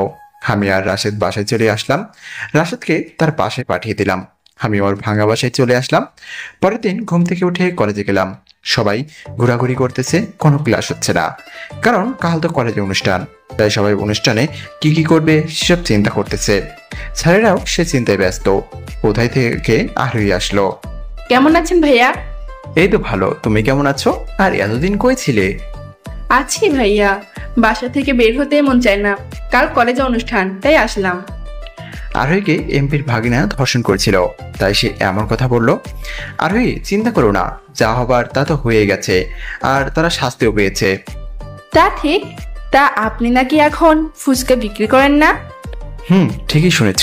আসলে আমিও আর এখানে থাকবো না, চলে যাব পরশু, মানে অনুষ্ঠানের পর দিন। তাই 2-1 দিন ঘুরতেছিলাম। কি, আপনি চলে যাবেন? চলে যাব, মন খারাপ করো না। হয়তো আমি চলে যাব, কিন্তু আমার মতো একজন ঠিকই থাকবে এখানে। কে থাকবে? প্লিজ ভাইয়া, আপনি যায়েন না। আপনি গেলে আবার অনেক খারাপ মানুষ সৃষ্টি হবে। ঠিক আছে, চেষ্টা করব থেকে যাওয়ার, কিন্তু আমি যে ফুচকাওয়ালা বা আর কে তাহার থাকবো না, শুধু তাড়াতাড়ি বিদায় নিবে এই আর কে। সত্যি কি আপনি থাকবেন ভাইয়া? আগে একটা কথা বলো, তোমার কি ভাই আছে? আছে, কিন্তু ছোট। তোমার কি খারাপ লাগে তোমার কোনো বড় ভাই না থাকায়? অনেক, বাট কিছু তো করার নেই। কিন্তু আপনি এসব জানতে চাচ্ছেন কেন? না, আসলে তুমি কথায় কথায় ভাইয়া ডাকো তো, তাই বললাম। আপনাকে কি আমি ভাইয়া ডাকতে পারি না? হ্যাঁ পারো তো, তবে অন্য সময়ের মতো না। আজ থেকে তুমি মনে করবা আমি তোমার আপন ভাই। সত্যি? সত্যি। ধন্যবাদ ভাইয়া। কেন? এই যে আমি একটা ভাই পেলাম তাই। শুধু ভাই না, বোনও একটা পাইছো। সত্যি? হুম। আপনার নাম কি? তুমি কি খবর দেখো? হ্যাঁ দেখি, কিন্তু কেন? সাংবাদিক রোবায়া নাসরিনকে চেনো? হ্যাঁ, সেই তো আর কে, মানে আপনার সব খবর আগে আগে দেয়। সেই আমার একমাত্র বড় বোন। সত্যি? সত্যি। আচ্ছা ভাইয়া, তুমি কি সত্যি চলে যাবে? আমি থাকবো, তবে আর কে চলে যাবে। মানে পরে বলবো, আমি এখন আসি। কোথায় যাবেন? এই তো সামনে ঘুরবো। চলেন, আপনার সাথে আমিও যাব। যেতে পারো, কিন্তু একটা শর্ত আছে। কি শর্ত? আমাকে তুমি করে বলতে হবে, তাহলে যেতে পারো। ওকে, বলবো, চলেন। আবারও কিন্তু আপনি বললে। আচ্ছা, আর বলবো না, চলো এখন। গুড, চলো। তারপর আমি আর আরোহী কলেজের বিভিন্ন দিকে হাঁটতে লাগলাম। কিছুক্ষণ হাঁটার পর রিমির সাথে দেখা। হাই, কেমন আছেন? জি মুই ভালো, আপনি? হ্যাঁ, আমিও ভালো। আর আপনি কেমন আছেন? জি, মুইও ভালো। না মানে আমিও ভালো। কোথায় যাচ্ছেন আপনারা? এই তো একটু ঘুরছিলাম ভাইয়ার সাথে। ও, তা আপনার শরীর এখন কেমন আছে? ভালো। তাহলে আপু, আমরা এখন আসি? শিওর। তারপর আমি আর আরোহী হেঁটে সামনে গেলাম। ভাইয়া, একটা কথা ছিল। বলো, কি কথা? তুমি রিমির সাথে এভাবে কথা বললে কেন? আমার সাথে তো ঠিক করে কথা বলো। শুধু তোমার সাথে ঠিক করে কথা বলি, আর কারোর সাথে নয়। কেন? কারণ আমি যদি ঠিক করে কথা বলি তাহলে তারা আমাকে সন্দেহ করবে। ও, বুঝছি। গুড, এই না হলে আমার বোন। ওকে ভাইয়া, সামনে যাই। আমি আর যেতে পারবো না, আমার কাজ আছে। কাল তো অনুষ্ঠান আছে, তাই প্রস্তুতি নিতে হবে। কি প্রস্তুতি ভাইয়া? কালকে অনুষ্ঠানে কিছু কাজ তো, তাই। কি কাজ সেটাই তো বললে না। সেটা না হয় কালই দেখবে। ওকে ভাইয়া। ওকে, তুমি এখন ঘোরো, আমি আসি। ওকে ভাইয়া। তারপর আরোহীকে রেখে আমি বাসায় চলে আসলাম। রাতে ওসির সাথে দেখা করতে গেলাম, তবে কুচকাওয়ালা সেজে, কোনো আহারকে হিসাবে নয়। গিয়ে দেখি ওসি বসে আছে। আমি ওসিকে পাশ কাটিয়ে সামনের চেয়ারে যাওয়ার সময় ইচ্ছা করে হালকা ধাক্কা দিলাম। ওই কি হচ্ছে? সরি স্যার, হাঁটতে গিয়ে লেগে গেছে। ঠিক আছে, যাও। তারপর আমি গিয়ে ওসির সামনে টেবিলের বাম পাশে বসলাম। তারপর ব্ল্যাঙ্ক নাম্বার থেকে ওসিকে একটা মেসেজ দিলাম, শুধু লিখলাম আহারকে। ওসি বুঝে গেল আহারকে এখন এখানে আছে। তারপর ওসি চায়ের অর্ডার করলো। প্রায় 15 জন ছিল, সবাইকে চা দিল। তারপর চা খেয়ে সবাই বেরিয়ে গেল। আমি সবার শেষে বের হচ্ছি। ওসির কাছে এসে হালকা করে একটা চিঠি রেখে দিয়ে চলে আসলাম। চিঠিতেও লেখা ছিল আহারকে। তারপর চলে আসলাম বাসায়। রাতে খেয়ে ঘুমিয়ে পড়লাম। সকালে ঘুম থেকে উঠে গোসল করে ভালো করে সবকিছু চেক করে নিয়ে বন্দুক, মাস্ক, কার্ড, ফোন, চাকু সবকিছু ঠিক করে নিলাম, কারণ সকালে কলেজে অনুষ্ঠান। তারপর খেয়ে ফোন রেখে দিলাম। তারপর খেয়ে ফোন দিলাম রাশেদকে। হ্যাঁ বল, তুই কোথায়? আমি তো এখানো বাসায় বের হচ্ছি, তোরা কোথায়? আমি সবাইকে নিয়ে কলেজে যাচ্ছি। ঠিক আছে, সাবধানে যাবি। মনে রাখবি কলেজে এমপি আর রায়হান, ইকবাল দুইজনই উপস্থিত থাকবে। তুই আপুকে দেখে রাখবি। তোর প্রধান কাজ হবে আপুকে দেখে রাখা, সাথে সবার দিকে নজর রাখবি। শিওর। গুড। এমপি দেওয়ার সাথে সাথে সবাই পজিশন নিয়ে নিবি, আমি আসতেছি। ওকে। তারপর আমি কলেজের উদ্দেশ্যে রওনা দিলাম। 10 মিনিট পর রিক্সা থেকে নেমে কলেজে ঢুকলাম। তারপর রাশেদের কাছে গেলাম। সব ঠিক আছে তো? হুম আর এখানে সবকিছু ঠিক আছে তো? এখানে সব ঠিক আছে। ওকে, রেডি হয়ে যা। ইকবাল আর এমপি দুইজনই আসতেছে। আগে ইকবাল কথা বলবে, তাই আর কিছু সময়ের মধ্যে ইকবাল চলে আসবে। তারপর এমপি আসবে। আমার টিমের সবাইকে ডাক, আমি ওদের সাথে কথা বলবো। ওকে। তারপর রাশেদ সবাইকে ডাকলো। আপনারা সবাই সবকিছু নিছেন তো? জি স্যার। মনে রাখবেন, আপনারা চাকরি নেওয়ার আগে শপথ করেছিলেন দেশে 10-এর জন্য প্রয়োজনে নিজের প্রাণ দিয়ে দিবেন, তাও হার মানবেন না। আর আমার টিমের নাম ওঠার আগে সবাই আবারও শপথ করেছিলেন আমার কথা কেউ ফেলবেন না। আপনারা কথা দিয়েছিলেন আমি কাউকে আদেশ দিলে আপনারা পালন করতে তা বাধ্য। Yes sir. আপনারা কথা দিয়েছিলেন আমি যদি কাউকে বলি নিজেকে শুট করতে, তাহলে আপনারা তাই করবেন। Yes sir. আর এই 6, আপনাকে যদি বলি আপনার বাবাকে শুট করতে, তাহলে কি আপনি শুট করবেন? আসলে ইকবাল হলো RS6 এর চাচা, তাই তাকে বিশেষ করে বললাম। গুড, এখন সবাই মিলে নিজের পজিশন নিয়ে নেন। তারপর সবাই চলে গেল। আমি কি করব? আগে শোন, তুই আপুর দিকে বিশেষ করে খেয়াল রাখবি। আর মনে রাখবি এখানে রিমিও আছে, আমরা কিছু করলে সেও গুলি চালাতে পারে, তাই সাবধান থাকবি। ওকে, তাহলে এখন আসি। আরে দাঁড়া না আরেকটু, তারা এখনো অনেক দূর, আসতে পারে 10 মিনিট সময় লাগবে। আচ্ছা বল, তো তুই কিভাবে জানলি আসতে কতক্ষণ? আরো 10 মিনিট লাগবে? আমাদের সব টিমের মেম্বার তো এখানে, তাহলে তুই কিভাবে জানতেছিস? তাহলে শোন, ওই টিমের বাইরে আমার আরো একটা টিম আছে, যেটার খবর আমি ছাড়া আর কেউ জানে না। এমনকি সে টিমের মেম্বারও জানে না তাদের হেডকে। কি বলিস? আরো একটা কথা শুনতে হলে, আমার সে টিমের 2 জন সদস্য এমপি আর ইকবালের টিমে ঢুকে পড়েছে। তারা ওখানে ভালো কাজ করতে পারেনি, আবার ওই টিমেরও লিডার হয়ে গেছে। মানে ইকবালের টিম আর এমপির টিমের হেড হলো আমার আলাদা টিমের সদস্যরাই। তারাই সব খবর আমাকে দিয়ে যায়। আর রায়হান ইকবাল যে মেয়েগুলোকে পাচার করতে চেয়েছিল, তাদের খবরও আমাকে সে টিমের হেড মানে আমার টিমের সদস্য দিয়েছিল। ভাই তুই কি মানুষ? কেন মনে হলো তোর আমি মানুষ না?